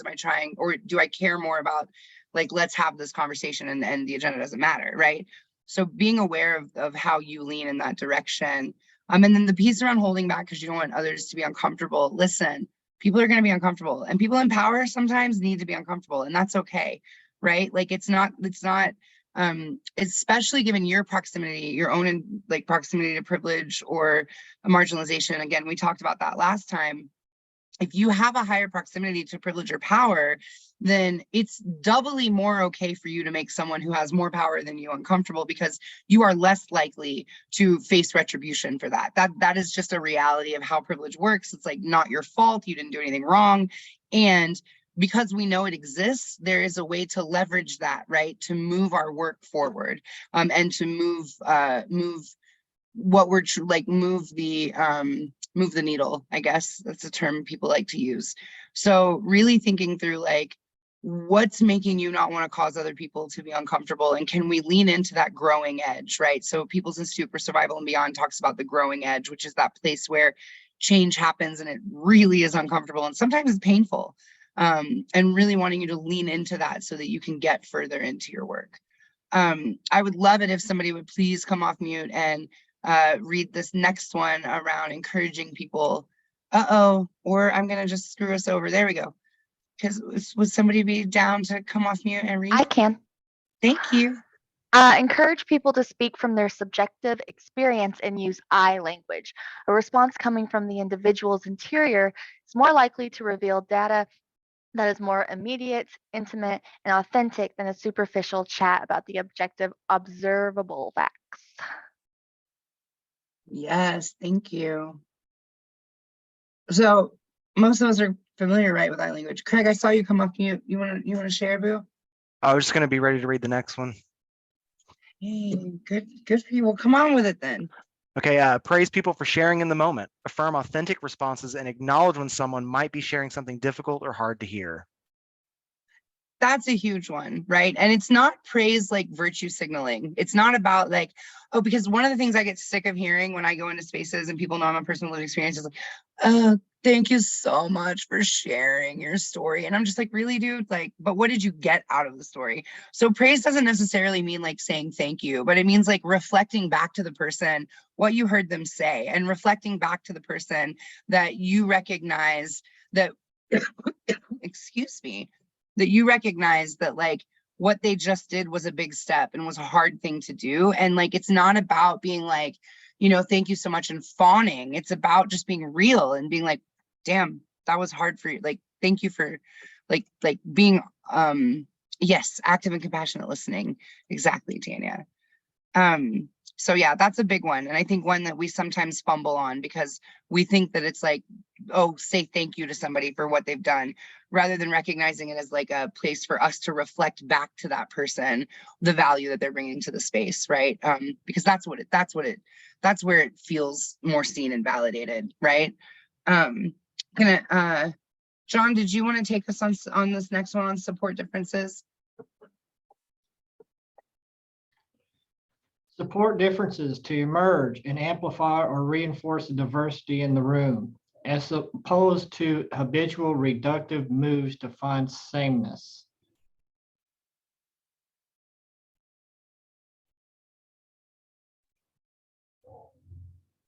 Do you want me to take the next one? I think you want it. I think you were assigned it if you want it. Yeah. Okay.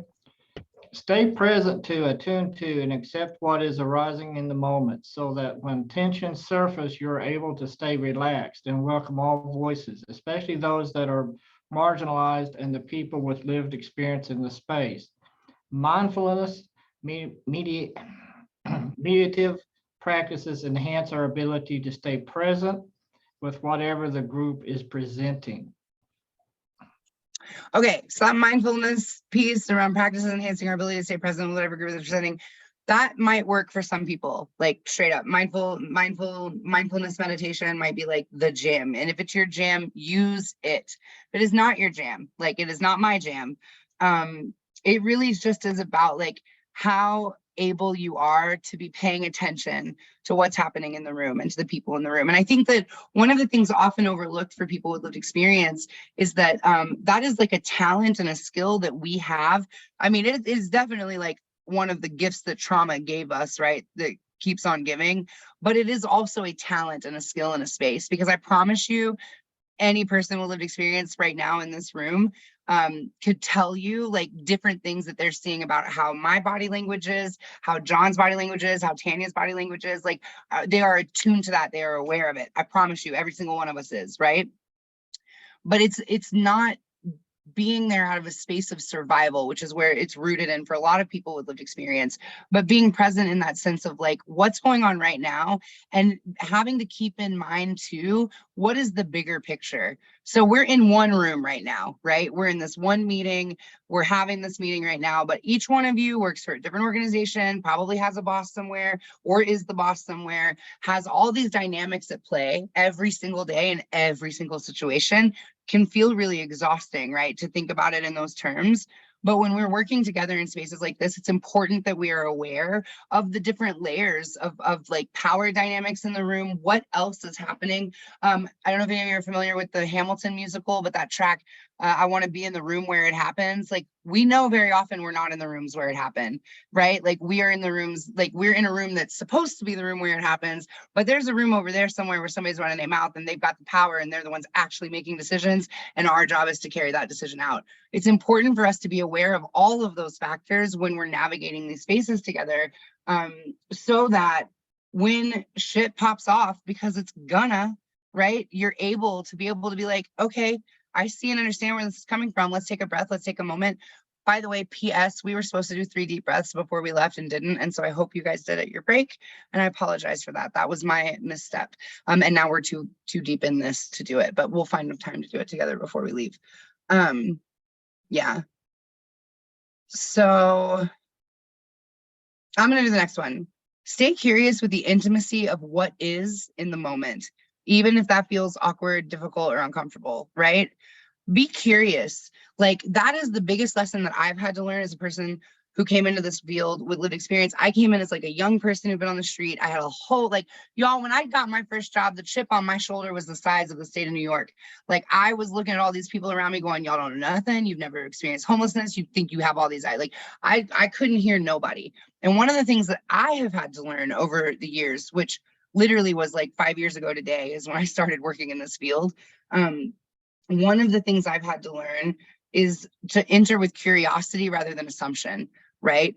So the idea is we have to hold what we know, but we have to honor that we don't know what we don't know, right? And so both of those things have to be true at the same time. So if I see Tanya and she starts getting really upset or angry about something, I don't get to just be like, oh, well, you're just upset because X, Y, or Z, right? The response is, hey, what's going on? Like what tripped this up? Like what do we need to take a break? Do we, like being curious about rather than deciding, is a huge like difference that a lot of people overlook and miss because we're in a really fast-paced world that requires us, right? We go back to that implicit bias training we did as a part of this in the first session. Like the world requires us to have to make very quick snap judgments and quick snap decisions all the time because we can only process the amount of information that we can. It's important in these spaces that we slow ourselves down enough to be able to process a little bit more information and pay attention to what's going on around us and stay with the thing that feels bad. Because often for us, when something flares up, and like I would challenge each of you when defensiveness flares up, and you can see it because sometimes you can't see it and that's all right.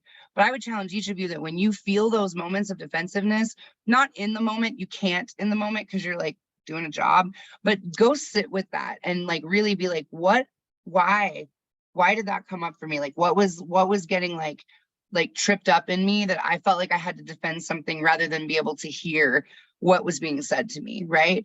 And that's where we get into the uncomfortable kind of cross of the internal work we have to do plus the work we're trying to do every day, right? So yeah, stay curious as much as you can. Would anyone like to share or read with us the last one on the slide? I can do it. Thank you. Acknowledge the diversity of perspective before you try to find the similarities and coherence. Keep the contributions in subjective expression before you move to harvest any shared insights or make a plan. Thank you so much. Yeah. So, remember, we're not all coming from the same place, and recognize how what we think is informed by where we're coming from. And what does that mean for what we do next, right? But don't try to like force everybody into the same pattern or box, because we don't fit into the same pattern or box. None of us do, you know? And so when we're in these work group meetings, like, and you hear like, okay, here's what I'm going to give you. I did a thing with this group that was a lived experience board from Baltimore that was speaking in Connecticut because they were trying to build a lived experience board. And I helped like facilitate that as a subject matter expert or whatever. And I met the Baltimore folks. They were amazing. And I saw, and what I saw, and this is what I want you guys to hear, please take nothing else but this from me if you don't take anything else.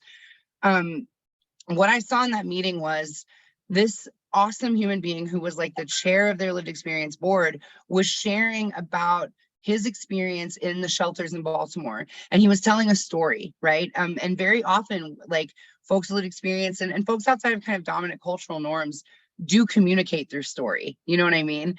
And he was sharing his story of like, they put us out at 5 o'clock in the morning. The buses weren't running yet, and there was still snow on the ground. We had to find a place to be. The warming shelter doesn't open until 7:30, and it's across town. And on the way over there, this happened with my friend, and my friend did this, and one of my friends had this happen. And what I watched happen in that meeting was the like systems people that were in the room, their eyes kind of glazed over. And I used to see that happen a lot when young folks in Austin Youth Collective were speaking at tables with professionals, was that they would be telling these stories and the folks at the table aren't listening. They're hearing what they're saying, right? They're like, oh yeah, okay, they're telling me this story, and we have to give room for them because they're people with lived experience. And then you can see all of this reflected in someone's face. Like that isn't, that might be me being contradictory to the last thing I said about don't be assumptive, be curious. But in some ways, you know, you're watching and you're going, ooh, ooh, ooh.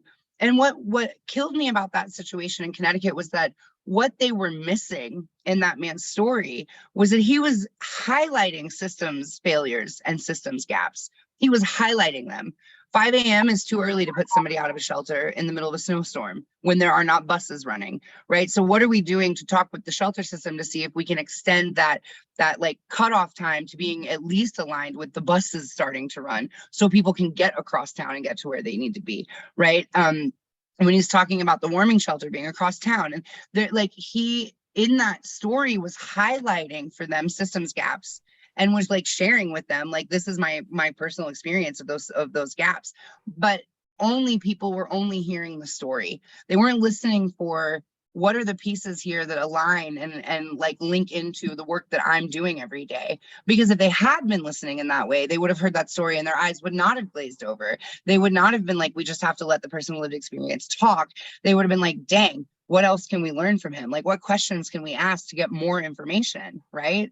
So if you leave with nothing else, I challenge you to at least please leave with, when you are in a space with people with lived experience and they're speaking and it doesn't feel like they're saying anything, really listen with the lens of how does this apply to the system and the work that we're doing and the things that we could do differently. Because when we're not listening in that way, we're not hearing what the person is saying, and it is very clear that they're not being valued. Like, you can feel it. I feel it. I'm paid to train people, and I come into spaces and go, well, these people don't give a flying F what I have to say. You know what I mean? Like, you know, and so if nothing else, really check in with how you're hearing what somebody is sharing with you, and how what they're sharing with you does connect into a broader picture that you may not have dotted the line before, right? And that's okay. Like, it's not, you're not like born doing that, you know?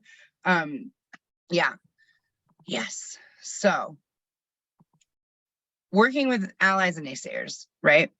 Solutions spread when we move beyond blame, competition, misunderstanding, and mistrust. Period. We get to answers when we get past all these like gross feelings towards each other that we can't ever talk about, because we have them, right? Y'all are in rooms right now. You are in a room right now. I guarantee it. There's someone in an organization in a room right now who is in competition in some NOFO with another person in an organization in this room right now, because our system is set up to make you guys have to compete with each other for funding, right? We know that. I think that's a flaw in my opinion, but you know, HUD doesn't let me determine how they're going to pay people. But like, I think that when we can move beyond the concepts of like competition and blame, that is where we find solutions. What would it look like communally, right, collectively, for y'all to go, I know that Program A in Abilene does incredible work in like the shelter system. They've got an awesome and amazing setup. We want to make sure that that can keep going, because we want to be able to replicate that over here in, you know, Brownsville, sorry. Ooh, I would get in trouble with my family if they heard that misstep. But you know what I'm saying? It's like, what does it look like to say, I know that my org is super good at this, so we're going to go into funding for that. And we're going to collectively determine with each other where our strengths are and how we lift those strengths up through our competition, rather than how it becomes now we're back and forth against each other, because that's not serving people getting off the streets, right? You guys being in a fight over money isn't helping anyone. And so if we can get past that to a collective response of like working towards that, and listen, that is so much easier said than done, right? I get that, I do, but it's just a seed. Like, well, so that's all this is. It's planting a seed. Y'all might never do nothing with it, and that's okay too. When we're working with people that have opposite opinions of us, I do that a lot, by the way. Things that we can do. This top one is really important. Accepting that we have played a role in co-creating the situation that we want to fix. When you sit on the other side of the table as the power holder, position of power, that is John even. That is Tanya, right? Like, while they are people with lived experience and they are people who are occupy other kind of like intersections of marginalization, they are also people who are employed by the system now, right? And the system has created the situation, co-created the issues and struggles that we face and challenges that we face. And we need to be able to own that, because when we can own that, and like not own it like it's my fault, but own it like I am a representative of the system, then is when we can start to shift the way our system functions. But we can't do it if we keep going, no, I didn't make this. This isn't me. I didn't do it. I didn't do it. No, but if you're doing the same shit you was doing 20 years ago, you helping it keep going. So how do you do, back to last time, one small thing differently, right? And part of that is accepting the role that we have. We want to continue to work with the people that we might not like, or don't know, or don't trust. Now, we want to be cautious with that, right? We want to make sure that we have healthy and good boundaries in place around that, and for ourselves. I'm not asking you or challenging you to go work with somebody that has harmed you, like that is like do not do that. Do not allow yourself to be abused, right?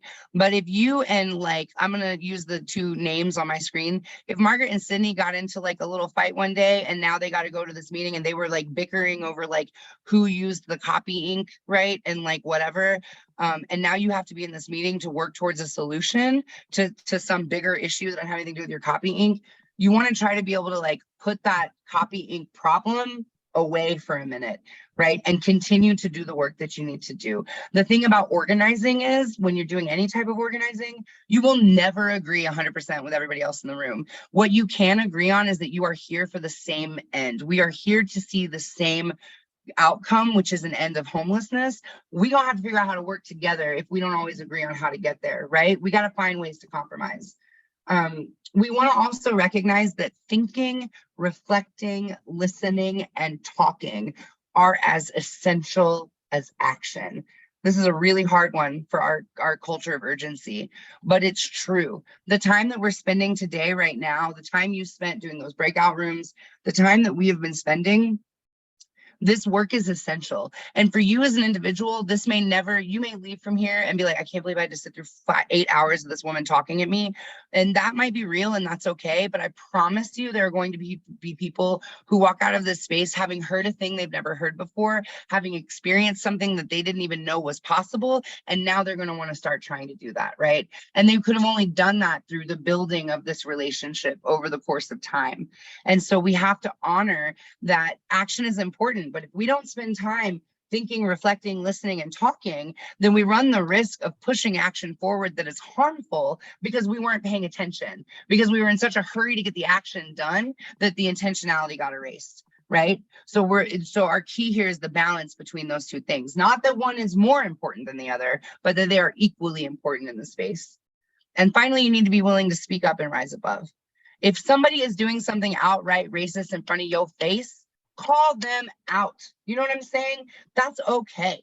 You might make the racist mad, but you know what? That's all right. Who doesn't want to make a racist mad? I mean, I'm I'm here for whatever we got to do. But like, if you are seeing something you know is wrong, say something about it, particularly if you occupy intersectionality of proximity to power and privilege. Be willing to speak up. Know that it's a risk that you're taking, right? Of course it is, but it's a much smaller risk for you than it would be for the person who's actively being harmed in that moment. And then being willing to rise above means being able to like navigate with one another when they're like, we'll take the racism example off the table, but when there is conflict, what does it mean to really like be honest with one another about what you're experiencing and find and co-create a solution, right, together. So yeah, so that's what like working with allies and naysayers, that's some information.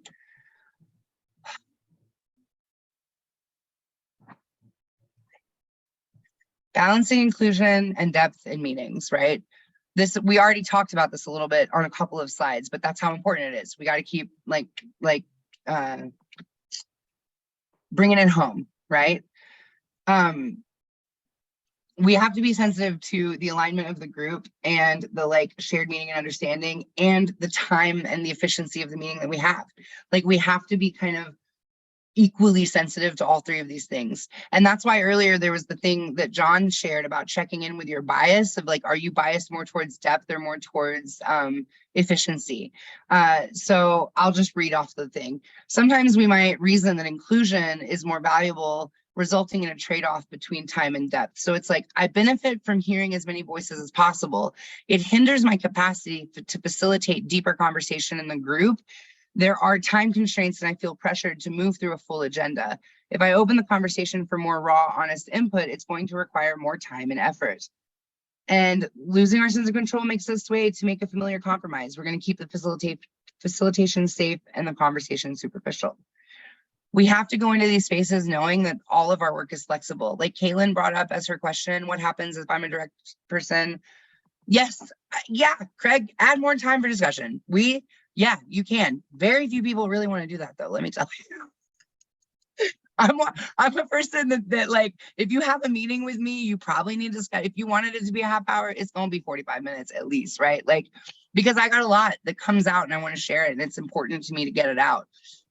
That said, part of my job and what I have to do is be constantly checking in with how much time am I talking? How are we able to do the thing we need to do? Is this adding value to the space, right? Because I don't want to come in and like waste people's time, but also there's a lot of things that we overlook and don't talk about in our work that I've been watching for over a decade going, why aren't people talking about this? You know what I mean? And so we're all in that kind of betting place of what is the balance here. And so yes, one of the things you could counter is if you know that you're about to have a balanced estate meeting that is about engaging people with lived experience on like a really deep level, you probably want to make sure that you've added that, like if you've got that like agenda thing where they do like, we're going to do our previous meeting minutes and we're going to do this and we're going to do that, and then here are our topics. You probably want to make that the only topic for that meeting. You might even want to ask if people would be willing to do like an additional meeting that month. We had to do that in Austin a few times actually for our COC board. But making sure that you're finding ways to be intentional so that you are able to get as much of it, all of it as you can, as richly as possible. So principles of engagement for authenticity to occur. We made it to some tangible things. If you have a notebook, you can write these things down. So Tanya, how are you doing, boo, with your voice? No, you want us to run through it? Girl, I'm dying a slow and painful death. I don't want you to do that. Do you need to go? I mean, I want to finish with the training. I'm just dying. Okay. I'm Well, so I will take cold. over. I'm so cold. Oh, honey, listen. Okay. Pause for a moment in the training for just, this is what authenticity and like being whole humans together looks like. So I appreciate the grace of the trainees in this space. Tanya, if you are not feeling well, honey, go home and like rest, like get off the call. This stuff is draining. Doing this work, like by the time I'm done with this today, I will be curled up on my couch for the next 5 hours, unable to talk to anybody. This takes a lot out of you. So if you need to, know that you are so loved and respected in this space. And we want you to take care of yourself more than anything else. Yeah, honestly, I really just want to take some medicine and lay down. Do it. We love you. I'm trying to hang on, but I'm in full sweats and it's 75 degrees in my house. Baby, I'm listen, freezing. if you want to be here, just put your camera off camera, go take your medicine that you want to do. You can still hear and be present. We're recording this also, so you can always come back and watch the rest of it if you want to go. If you want to stay here, just turn off your camera and go take care of yourself. And you can still hear us and know that we're sending you love. I don't know if you saw all this chat box just blowing up, telling everybody. I do. Thank y'all so much. I am gonna turn my camera off and bring my computer to the couch, but I am taking medicine. All right. I'll fall asleep, but I love Do it. y'all. Thank you. Thank you. We couldn't have done it without you. And it's your information coming out of here. So, all right.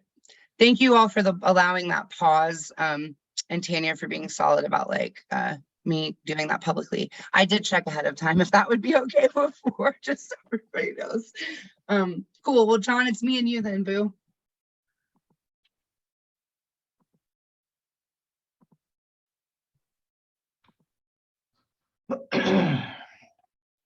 Principles of engagement.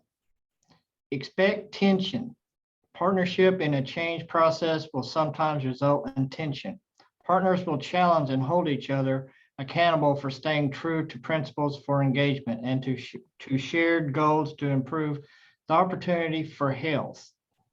Address challenges. Develop a plan to address conflict. Being intentional and strategic to transform challenges into opportunities. Strengthen relationships among participating groups to build power for change. Intentionally find ways to strengthen relationships and mutual accountability among partners. Setting the stage for future cooperative efforts to strengthen the conditions that create health. Thank you, John. You want to read that last one? Yeah, I'm gonna touch on that one because that was the one I was planned on touching on. Okay. Thank you. No, so my laptop for now. I'm gonna mute you who's speaking because I don't think you want everybody to hear your business and we being recorded. But that wasn't because I don't adore you. Unless you were wanting to talk to us. Oh my God, I didn't even think about that. I don't think so though. All right, cool. Okay, so the last one we were talking about principles of engagement, right? You got to expect tension, address challenges, strengthen relationships. But the big one for me and that we want to touch on is to really welcome new accountabilities and opportunities to transform your practice. I've said this a few times today. It takes a lot of courage to go to an organization that perhaps provided you with services, maybe is currently providing you with services, and then say, the thing you're doing is wrong, right? It is hard and scary to do that. And oftentimes when I worked at LifeWorks at one point, about a year into my job, my boss, who I loved and loved me, came to me and said, Rhie, like, everyone thinks that you hate LifeWorks. And I was like, and I started to cry. I was like, how is that possible? LifeWorks quite literally saved my life when I was a homeless youth. Like, quite literally, I went through 3 programs with them and like got out of homelessness. Like the idea that anyone could think that I hated the organization almost destroyed me. And I couldn't understand why she was saying that. And then she said, because she's like, it just sounds like you're always mad at us. Like we're always doing something wrong. And I had to look at her and I had to go, I love this place. If I didn't love this place, if I didn't think this place did incredible work, I would not be wasting my time here. I would not be coming to you saying to you, hey, you do this thing really well. Here's the way you could do it better. Right? Because in my mind, we're working to transform practice. We're working to change. I thought that's what you wanted out of me. Oftentimes, if you have a job position open where you have listed lived experience as something that you would like to have as a preference on a person working there, that can very often translate to a person with lived experience as, you expect me to come in here and be a homeless person and tell you this and tell you that, but you ain't never going to see me as a whole person. Right? And like, I had to learn, because that's what they told me they wanted, was for me to like point out systems gaps and barriers and challenges. But then as I was doing it, I was not doing it in a way where people were hearing me. What they were hearing was that I hated the place. And that wasn't because I was presenting it that way. It's because the place at that time was not ready to welcome accountability and like transformation practice. Like they just weren't ready yet. They wanted to be, they were getting there, but they weren't there yet. And so when they had somebody in the space that was going, all right, well, here's how you be accountable and here's how you transform practice, they were like, oh my God, you hate us. And I was just like, no. By the time I left the organization, I was there for 3.5 years. By the time I left, like so many new things were in place, and like we were doing all kinds of racial equity work, and just like work with young people and work with lived experience like we'd never done before. And so much of that came out of that first year of me stumbling, but also like I was harmed during that time a little bit. Not like they weren't being mean to me. They were just, it's a job. I was supposed to be doing one thing and they didn't think I was doing it that way. But over time, by the time I left, it was like, we're so grateful that you were here, because they as an organization had to catch up to where it was that I was in terms of what I was seeing and looking at. And they just weren't there yet. That's not putting anyone down, right? That's just a recognition of like, the first step any one of you can do if you're trying to do transformative work in your space is an analysis of the space. Are y'all ready? What does it mean to be ready, right? What are things like to be preparing for? So in principles of engagement, and you're hiring and bringing in folks with lived experience to start working in spaces, right? There's 3 things that are real important, and I want to like highlight that y'all can do, and you will have these slides to refer back to. The first one is co-creating tangible opportunities to collaborate, right? So PLE is on this slide. I should have given you the acronym, and I apologize that I didn't. It stands for people with lived experience or lived expertise.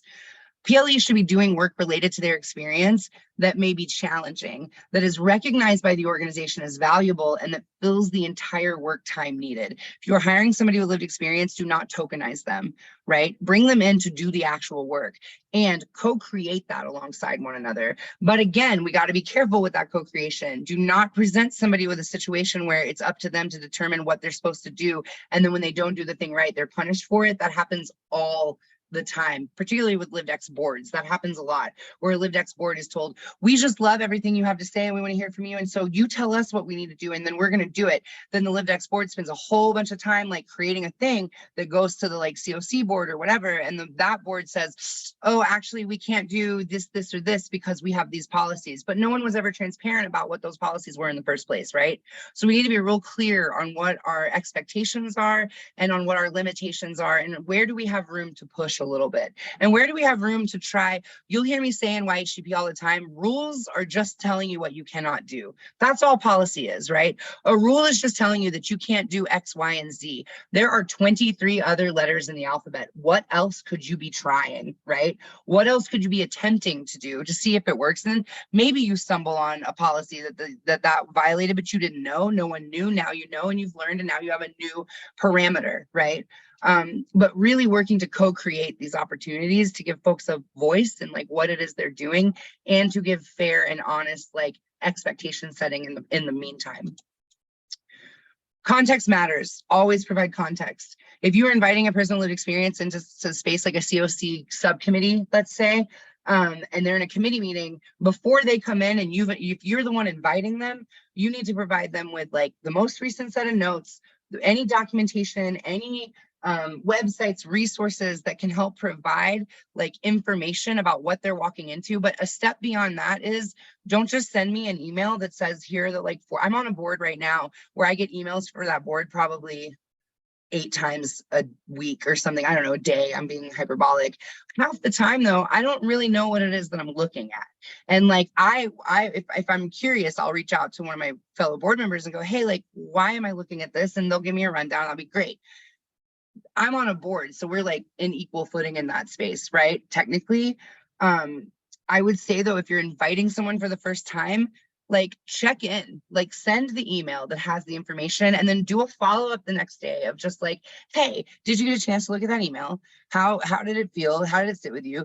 Did you have questions? Like, are there things that don't really make sense that you want to know more about? Let me give you the 411 on what to expect when we go into the room.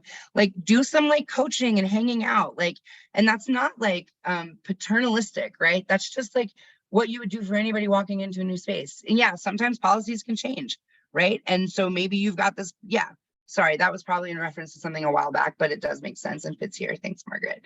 But just make sure that you're always providing context. You don't want to walk into a meeting where you have no idea what's going on any more than anyone else does, right? So like, make sure you're offering that as an option. Finally, in terms of like, to me, the 3 biggest things, greetings matter.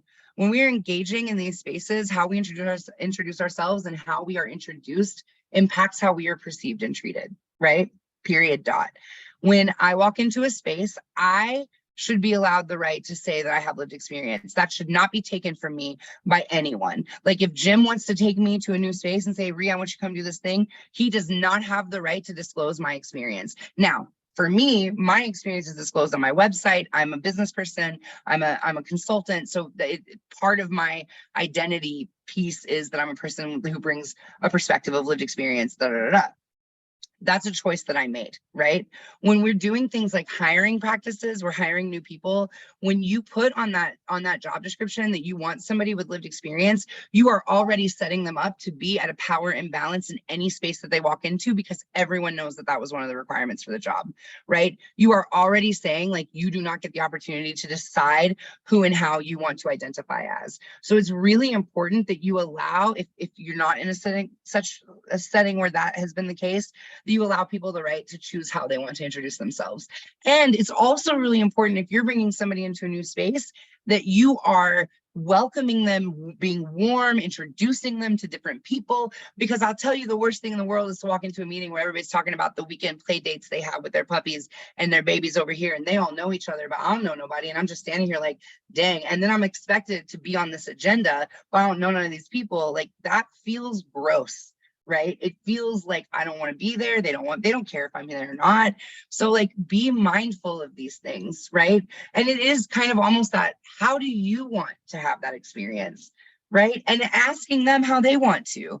If you're going to bring me into a new space, check in with me first. Hey, Rhie, like, how do you want me to introduce you? Like, what do you feel like is comfortable for you? Is it okay? What would you like to disclose? You know, that kind of thing.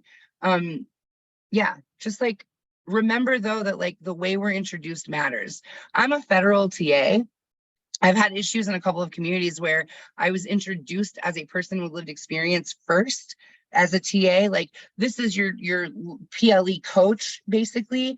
And what we saw happen through that introduction was that then when there were challenges with me, they were brought to my colleague and not to me, the colleague who's like the HUD TA for the project we were on.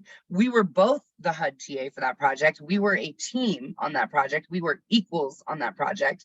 But because people heard first and foremost that I was a person with lived experience, when they needed to bring something up to my attention, they never once brought it to me. They always went to my colleague as though she were my supervisor, and she consistently redirected. Hey, that's the thing you need to talk about with Rhie. Hey, reach out to Rhie. Here's her email. Hey, da da da. Like, how we are introduced matters, and it's important when we hold the like power position to be mindful of how we are bringing folks into our space and introducing them into a space. Okay. I'm going to take a breath because I need a breath. And then we're going to do some scenarios. And so the rest of today is really going to be breakout rooms with about 6 to 8 of you. And we're going to go through 3 different scenarios, and we're going to, yeah, just kind of put into practice some of the stuff that we've talked about in the last couple of sessions. Before we do that though, I'm going to just breathe. Do we have any reflections on anything that like stuck out, stands out, is that helps, that makes you want to learn more? I don't know. Can you tell I'm not the best at prompting people? That's not one of my facilitation strengths.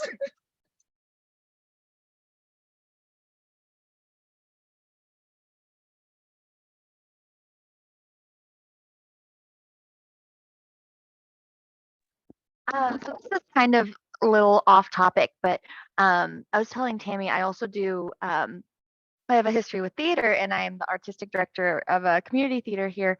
And so one of the things that me and my executive director are doing tomorrow actually is we're going to a theater festival and discussing the like how theater and social work kind of overlap.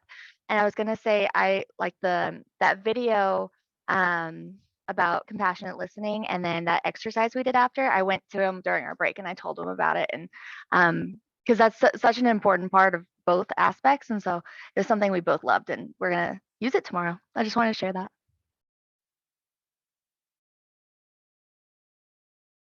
Super rad. I'm going to put a link in the chat for you, Sydney. So that was adapted from Liberating Structures. They're free, they're online. They've got like 33 different activities that you can do as facilitation techniques that focused in like liberation and really power. My only downside with them is they don't have enough focus on race and racial equity, which, if y'all can tell, is a big part of what I do, but they do a lot around power, and they're really interesting. So I will put a link to the main website in your chat, in the chat box for you, because there's a lot of different activities that you might find awesome and fun. Thank you. I appreciate that. Yeah, of course. Okay, y'all. So for these scenarios that we're about to do, there are going to be 3 scenarios. Everybody's getting a turn with each scenario, and here's why. Okay, I swear I'm going to stop talking. So each of these scenarios addresses, you know how when we were talking about racism, yeah, last time we were talking about how there's like individual, interpersonal, systemic, and then institutional, right? And how those impacts work, right? So each of these scenarios is either, one is interpersonal, so one is more like direct service.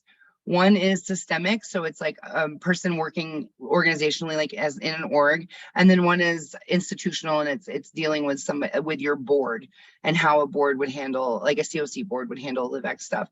So we decided collectively that we wanted y'all to do all 3 of them, rather than have the breakout rooms be one group takes this, one group takes this, one group takes that, because we want you to have that opportunity to really explore from all of those different kinds of levels. So what we're going to do is we're going to share the scenario. I am going to read the first one, and then we're going to, it's in the Jamboard, so you have it to reflect back on in your breakout room. Your breakout rooms should be 6 to 8 people. We're going to ask you to spend about 10 minutes reflecting on those questions. Then we're going to come back and we're going to do like a larger group discussion, hopefully, because y'all are down to like share your reflections out. And then we're going to do it again, and we're going to do it 3 different times. And then after that, a small break, and then we'll wrap up. So, cool. Our first scenario is Sandy. Sandy and I have a lot in common. Sandy has just started working in the new lived experience coordinator position at Mark's organization. Sandy has lived experience of DV and unsheltered homelessness and has a few years of customer service experience. Sandy has also been through one of the programs offered by Mark's organization 6 years ago. Mark is Sandy's new supervisor for this new role in the organization and is the director of her team. Sandy is struggling to find footing in her role because it was intentionally left open so that she would have input in defining the role, but that has also left too many unknown expectations. Sandy and Mark are in their weekly check-in, and Sandy expresses to Mark that she is frustrated by the way the team meetings are structured. She has been uplifting her clients' concerns and routinely being cut off or told, quote, that this isn't the space for that. And when she attempts to follow up, no one is responding. Mark offers to listen to the client's concerns and says he will follow up with her teammates. The following week, Sandy has still not heard from, quote, the right people. So that's our first scenario. The questions that we want y'all to work through on this scenario are, what are some other ways Mark could have offered Sandy's support? What challenges that Sandy is facing are not being addressed? And what could the organization have done to better prepare for this role? So we're gonna stop recording. I think.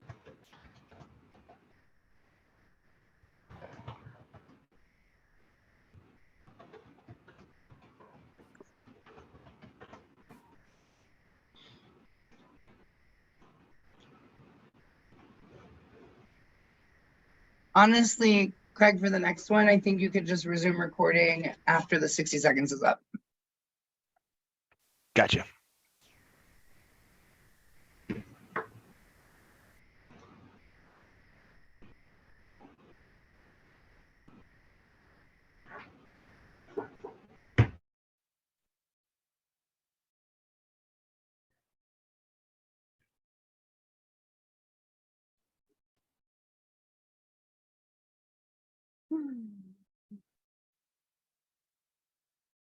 Hello.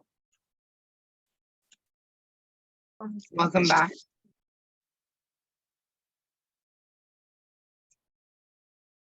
I imagine somebody got cut off, because usually when we gotta wait till till it actually forces the room closed for y'all to come back. That means good discussions happening. So that's awesome. Definitely interested if anybody has any thoughts to share, wants to finish the thought they were sharing, kind of regarding Sandy and her situation at work.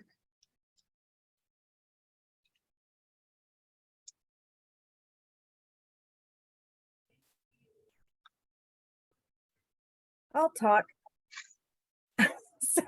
So I got to be in Sydney's room. So I got to talk to Sydney a little bit more, and that was cool. Some of the things that we talked about in regards to the questions were, one, Mark is totally not supporting Sandy at all. He's clearly having weekly check-ins with her, but not really hearing her, nor is he following up as he says he will. And so there's a lack of communication between the two of them, where he is not supporting her in the questions and issues that she's bringing to the table.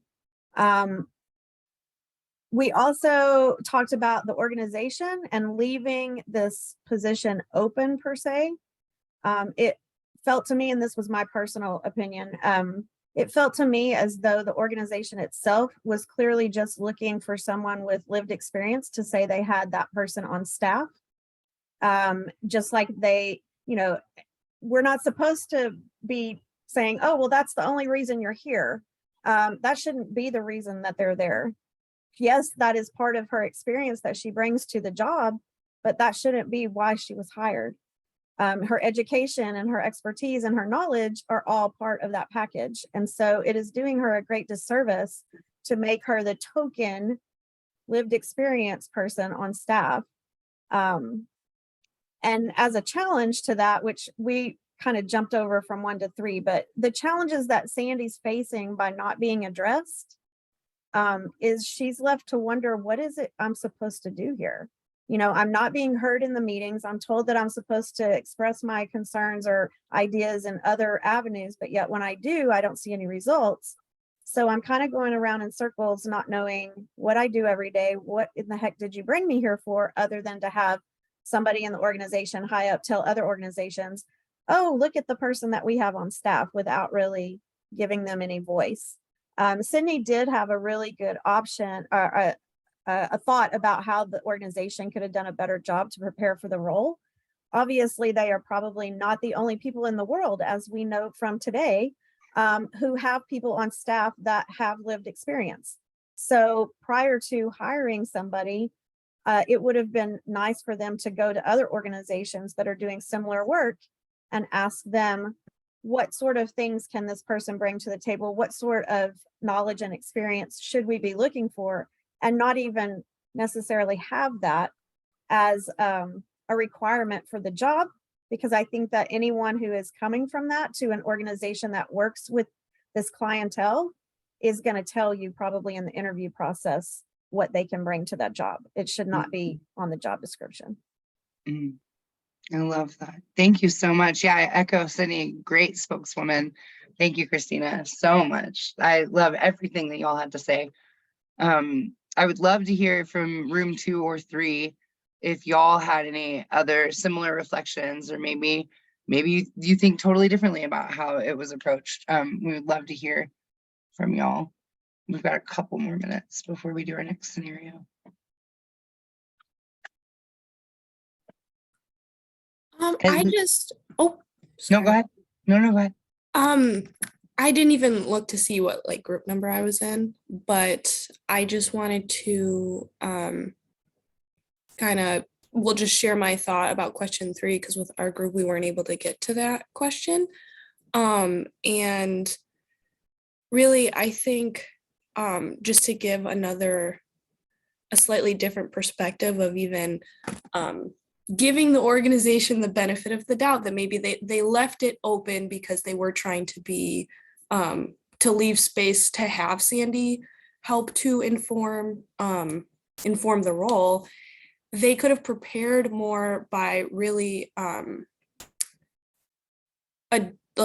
even adjusting their language around the title of the role. Like when you see lived experience coordinator, that kind of sounds more like an entry-level role, when really if part of the role is going to be setting the structure, that's more of like a managerial role. So giving it giving the role and giving, you know, Sandy the respect of her experiencing knowledge that she deserves, but then also still providing structure to where it mentions that, you know, Sandy and Mark meet weekly, but maybe even if it means they have to meet 2 times a week, or just that there's also meetings that are specifically set out for helping to define the role.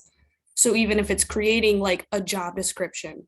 So that's just going like giving the benefit of the doubt option. But I love everything you said. I'm gonna say, just like Aubrey, nail head hit everyone.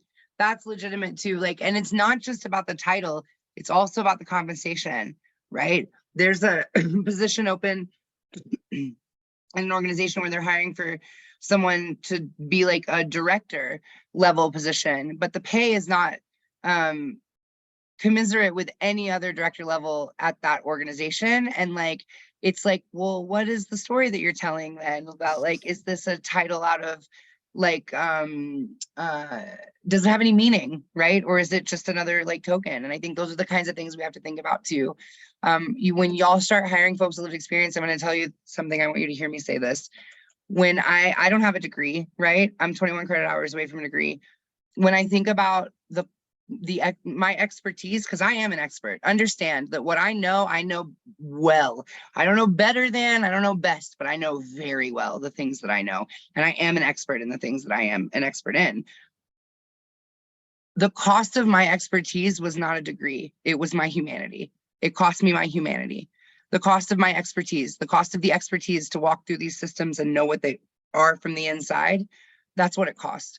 So you can't really put a number on that, but you definitely want to consider it when you're trying to put a number on something, right?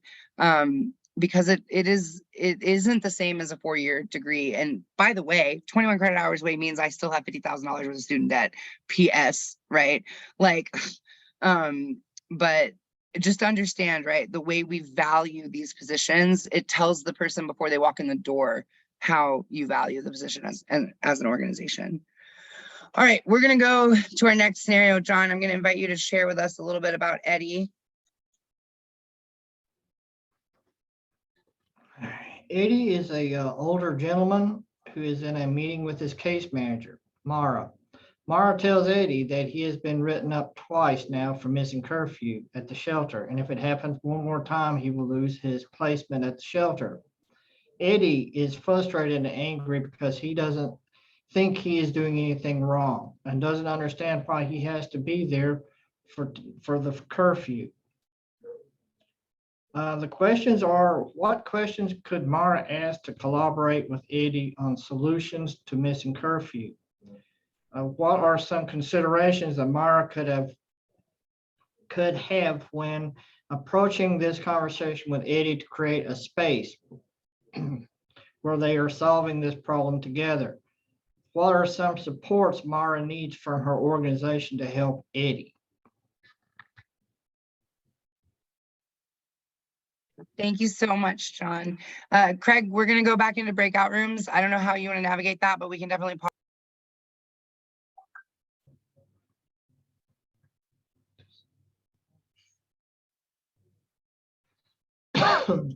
All right, welcome back, y'all. Go ahead, John. See, there was 3 rooms. Could I hear it? So one of the rooms, what they got, the questions that Mara should ask to collaborate with the solutions for Eddie to missing curfew? Anybody? What about room 2 or 3?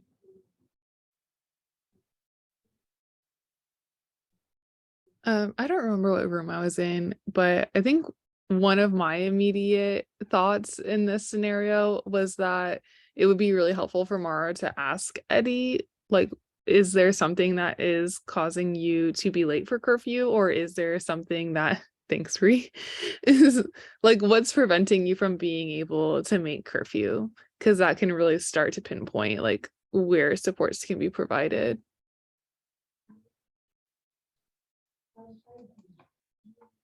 Thank you. Any of the other rooms? Actually, like just going off of what Kaylin said, because I touched on this too. I just wasn't able to collect my words, but Kaylin helped me realize that for the conversation piece, you could also even start off by saying like, how are you feeling about our curfew time, Eddie? And like even just trying, you still want to address it, but even trying to avoid any type of like accusation, I think will be the most helpful, because it will allow for like the least offensive scenario.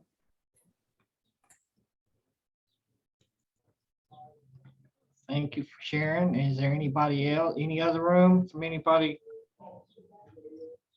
John, I have a thought. It's similar to what Aubrey said. We talked about the importance of helping him feel like Mara helping Eddie feel like she's his partner in figuring this out. So maybe saying that from the beginning instead of something like, hey, if it happens one more time, you're going to lose your placement. So setting up the conversation well.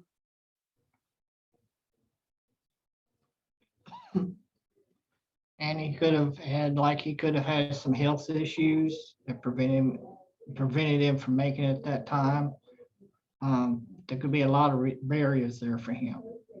Right. Or work, Yes, or transportation.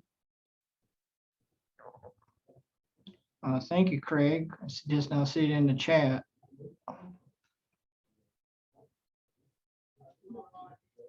Anybody else?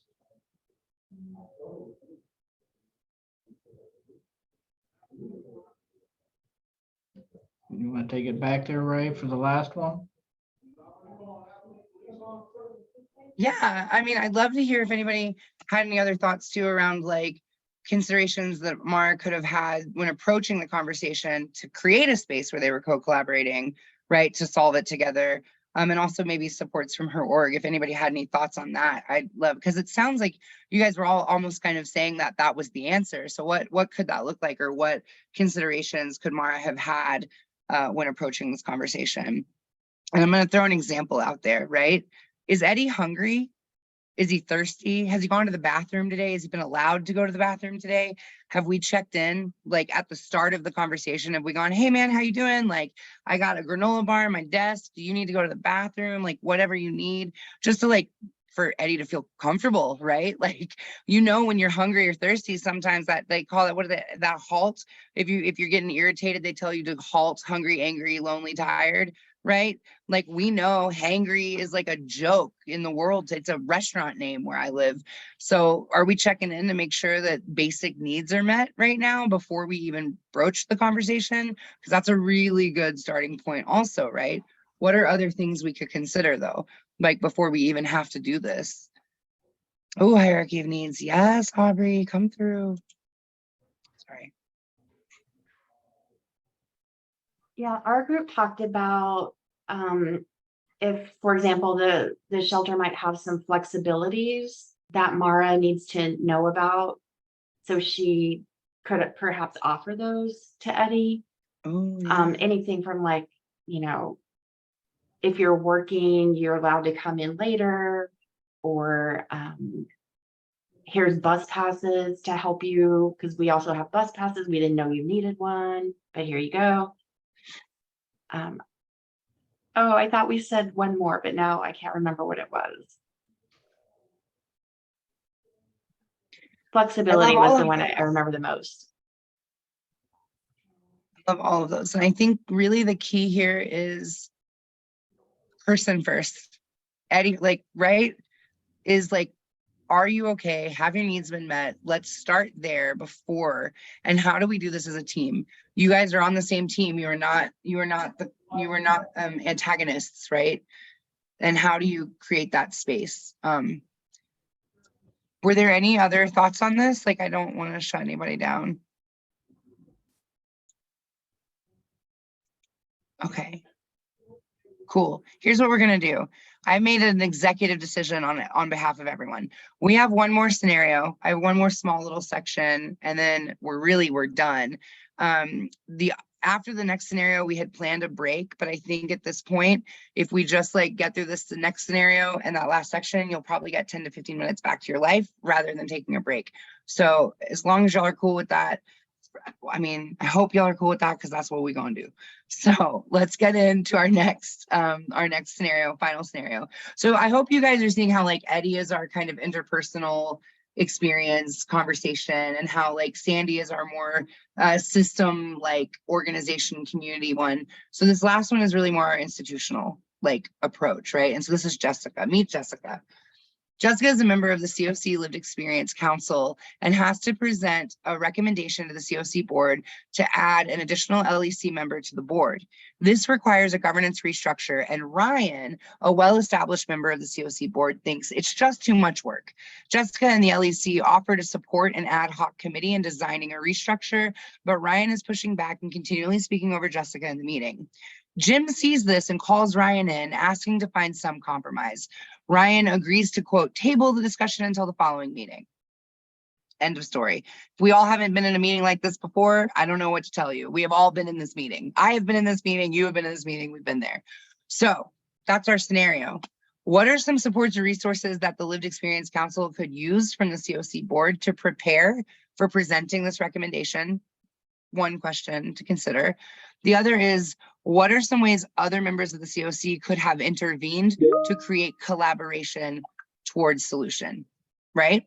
So that's what we're going to spend the next 10 minutes talking about. You're going to get sent back into your breakout rooms. Craig's going to stop the recording. Hey, welcome. Oh, rude. God, that lady is so disruptive. Sorry. Hi, welcome back.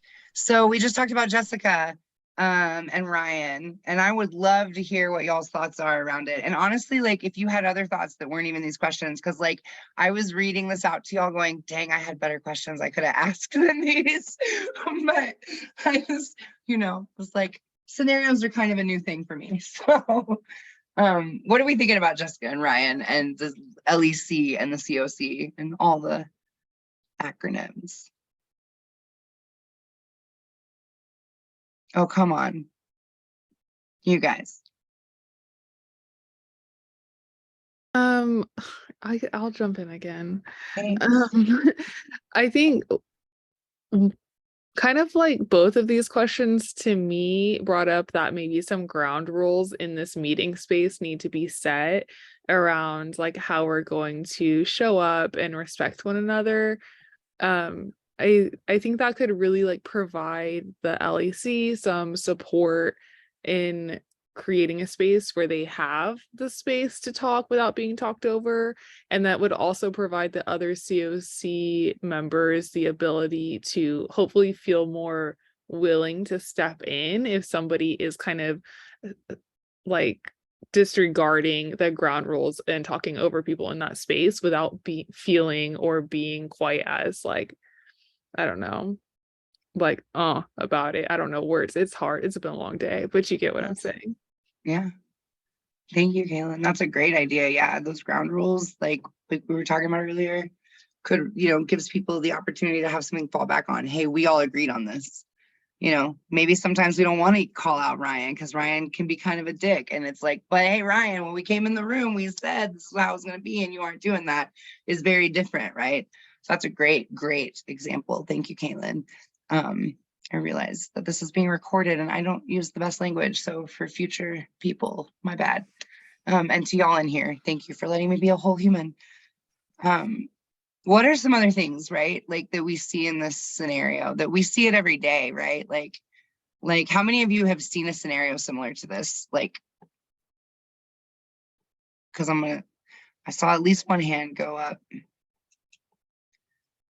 What are things that can help you feel emboldened to step in a situation like this? How might you approach this? Like if you were Jim in this scenario, not Jim in the room, how would you approach this situation? Or might you be able to?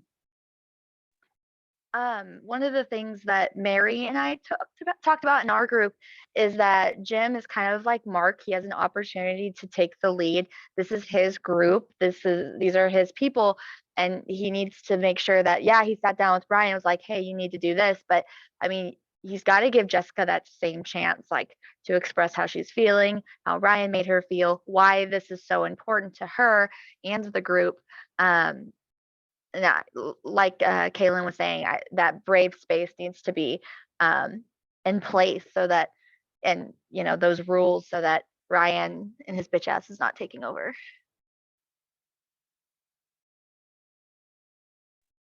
I like you, Sydney. I like you a lot. Yeah, I think everything you're saying is spot on. Where is the space created and held? Did we see any curiosity in this? Sorry, y'all, I keep talking, but I Don't just, apologize. with I think the curiosity / confusion I had just reading it, like it took me a couple of times. I had to read it a few times to wrap my head around it. And each time I read it, I just recognized like more and more of the disrespect, because really it says that like Jessica was coming from the Lived Experience Council to present to the board. And it sounds like she didn't even get through their presentation. And so that's just, again, like echoing what everyone's been saying already, like that's kind of just basic etiquette of you hear someone out before you start throwing in all the naysaying, because I've been trying to not read into, all these prompts. I've been like, let me take it at face value, but it's safe to assume, since Ryan right off the bat was saying this is too much work, it's safe to assume that Jessica's already done the work to like lay out a plan. So just overall, it's easy to want to jump in and give your opinion, but you have to hear all of what someone has to say. Yeah, absolutely, Aubrey. I appreciate that. And I want to say something. You don't have to take these at face value, right? That's kind of what we're talking about.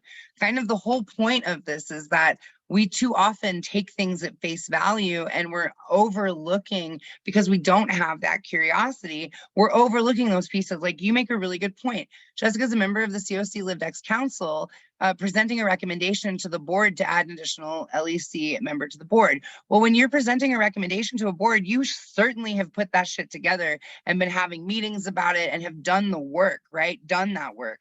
And like, so it is absolutely awesome that your thought was going, well, why is he telling her it's too much work? He hadn't even heard her yet and doesn't even know if she's done it or not. Because I promised you that she has. And not only has she, but the whole board has, right? The Lived Ex board. So I think that's a really good point that you raised, and I appreciate you for it. Y'all, we're gonna move on. We're gonna pause with this. I'm going to leave you with these to like reflect on. You'll get all these slides, but I'm noticing the time. I cannot believe, y'all are probably like, dang, how do you not know we've been sitting here for 4 hours? But I can't believe that we're already at almost 20 minutes to go. I want to take us through the last piece of this. It's the big chunk, the thing I want most of all for you to hear from me, and that is on shared vulnerability. That's not a break. We're not taking a break. It was a lie. The cake is a lie. So shared vulnerability is going to sound really scary, right? When I say that, we are taught, especially if you do have a social work background, if you went to school for that or whatever, there's like these big scale, like boundaries in place, professionalism, ethics, all of that. Do not challenge any of those things. That's not what I'm suggesting. When we're talking about shared vulnerability, we are not talking about trauma dumping, trauma bonding, feeling obligated to show your scars, or oversharing, which often when people hear the word vulnerability, that's what they think. They think vulnerability means I have to bear everything out to you. And that's what it means to be vulnerable. But that's not actually the whole totality of vulnerability. And in our positions, and when you hold a position of power or proximity to power, right? What it means for us to be vulnerable and share in vulnerability. And we've talked about it all throughout, like it's been all throughout this day today, right?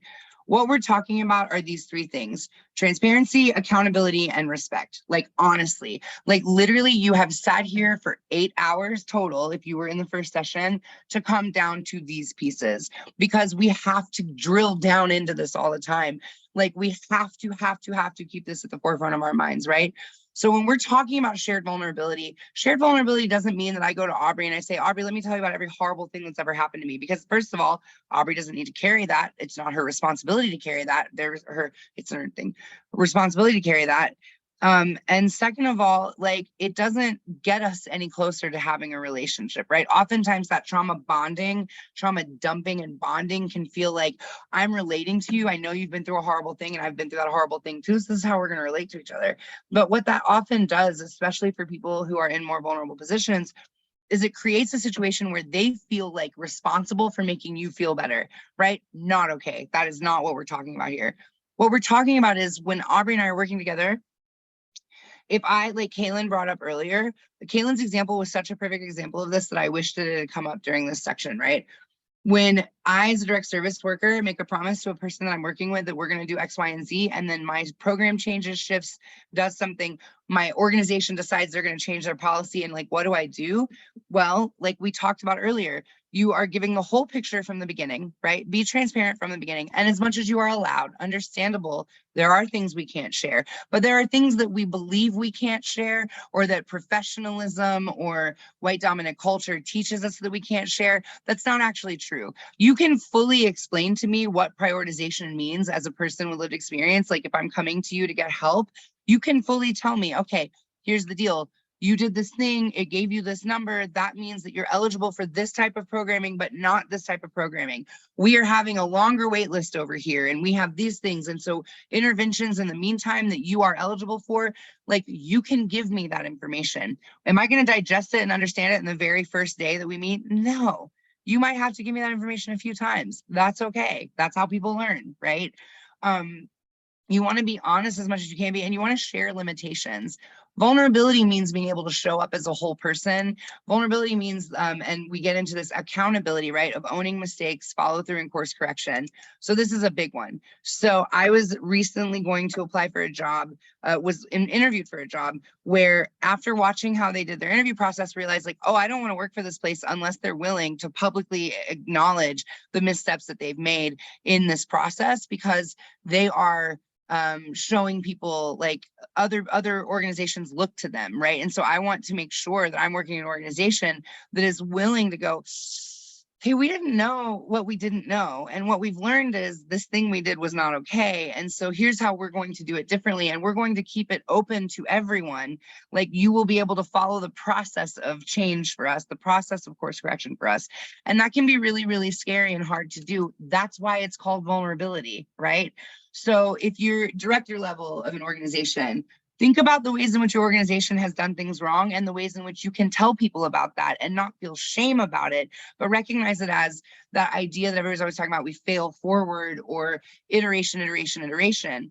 But accountability is a part of that. So when you say, hey, we did this thing and we made these mistakes, we recognize the harm that was caused to this, like, group. And so here's what we're doing to address that harm caused. Here's how we're navigating and moving through that, right?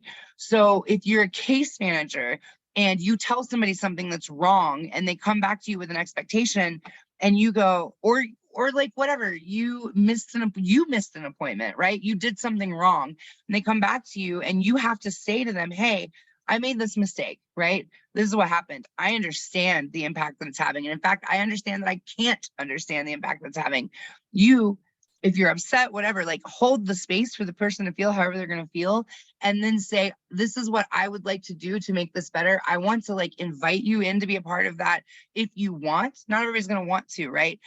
When you make a mistake and you want to apologize to somebody, no one owes you their, like, forgiveness, right? So remember that too. Like, if your apology is about helping someone else feel better, that's great. But if it's about helping you feel better, it's self-serving. Sometimes we're going to make missteps where what we did is so, like, not okay that person never wants to talk to us again. And we have to sit with that. And how do we course correct that for ourselves? And so when we're talking about, like, this concept of shared vulnerability, right? Being fully transparent as much as you can be, and being accountable. The other thing that you're doing when you do that for folks with lived experience very often, not all, but very often, is you're modeling what it looks like to make a mistake that doesn't mean you're going to die, right? Like, I think people don't remember that oftentimes, especially if you're newly or freshly out of experiencing homelessness, or if you're still actively experiencing homelessness, there's a reality of like, if we make the wrong step, go the wrong choice, go down the wrong alleyway, really, really horrible things can happen. And so when we're reintegrating into like dominant culture and we're coming through this process of like building our own skills out and our own power out, sometimes it can be really, really like terrifying to be like, oh my God, if I make a mistake, like I could die. So if you, who holds a position of power, are able to be able to like, oh, I made this mistake, and here's the consequence of that mistake, and here's what we're doing to correct that mistake. It's modeling that mistakes don't always have to mean death, right? And like, it's okay to kind of do that quote unquote failing forward. And then finally, it's respect, right? See the whole person that's in front of you. That is literally like, that's what we do. That's your job, your role as a person. It doesn't even have to be your job as like LMSW or whatever it is, right? But see the whole person in front of you. Remember that you are going to be in a position of needing to earn trust and earn respect, and that isn't going to always feel super great. And also, because of that power imbalance at the table, you find ways to deal with that with your colleagues and with people that are like your peer level. You don't put that on the person that you're working alongside, right? So when we talk about how we build this authentic integration and collaboration, if you drill it all the way down, and that's kind of what we've done over the last 8 hours together, we're drilling it all the way down, that authentic collaboration and engagement and integration and all of these pieces, that authenticity really comes down to our ability to hold space for one another, to own our mistakes, and do so in a way that honors that like accountability does not equal punishment. It just means we're responsible for the things that we do, and we have to like move forward with the consequences of those things, right? Positive or negative. And showing respect and earning respect, showing that you need to earn respect, right? Like it really is like, it sounds maybe like too simple to believe, but as you've seen over the last 8 hours, there's a lot behind how we get here. So those are the thoughts I'm going to leave you with. And we have 13 minutes left. There's time for questions and reflections. We also can just whatever you guys want. But that really is the root of this, right? Is being honest, being accountable, and being respectful. You would think you don't need to sit in a room to learn that, but sometimes it is too easy to get caught up all the time in like just the mess of bureaucracy, of red tape, of power. And sometimes I think we forget that like it's these simple steps can really help build our engagement. So that's it. That's the end, my friends. That reminds me of I'm sorry for interrupting. One of the very first things I think you said in this last webinar as we were starting was something like, it's hard to believe that we're going to spend 8 hours talking about how to treat people like humans. And I think you've come full circle now. That is so much of what it's about, is just knowing all these things: transparency, accountability, and especially I think respect, and trying to earn people's trust and show them respect and earn their trust to set up a really good relationship.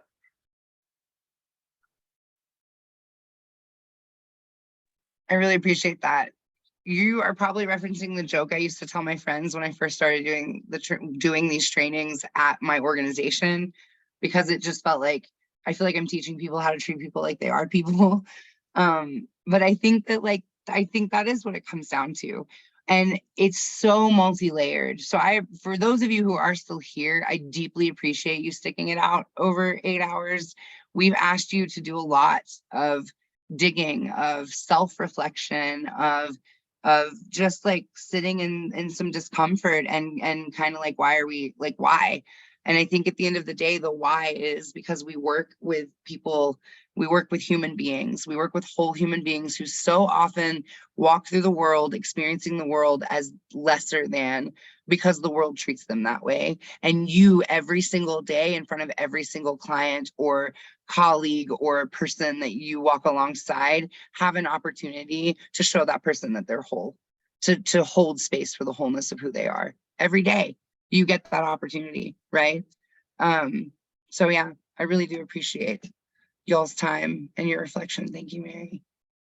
Do we have any other thoughts, questions, concerns? I can hang out, but like straight up, if you're tired and it's 5 o'clock and you want to be done, go be free, go be great. And thank you for your time. Rhie, I'm just so grateful for you and the LEC to come here and share your time with us. I feel like it's been really helpful for me. And I hope that others feel that same way. I don't have anything really more profound than that, but just I'm so grateful for the time that y'all put into this and for treating humans how to be human and how to treat other people like they're humans. And allow yourself to be a human. Yes. Right? That's the only it. way you can do it.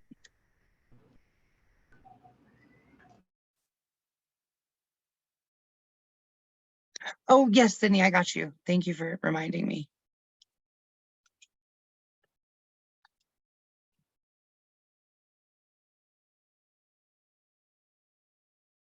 I'm getting the link pulled up right now.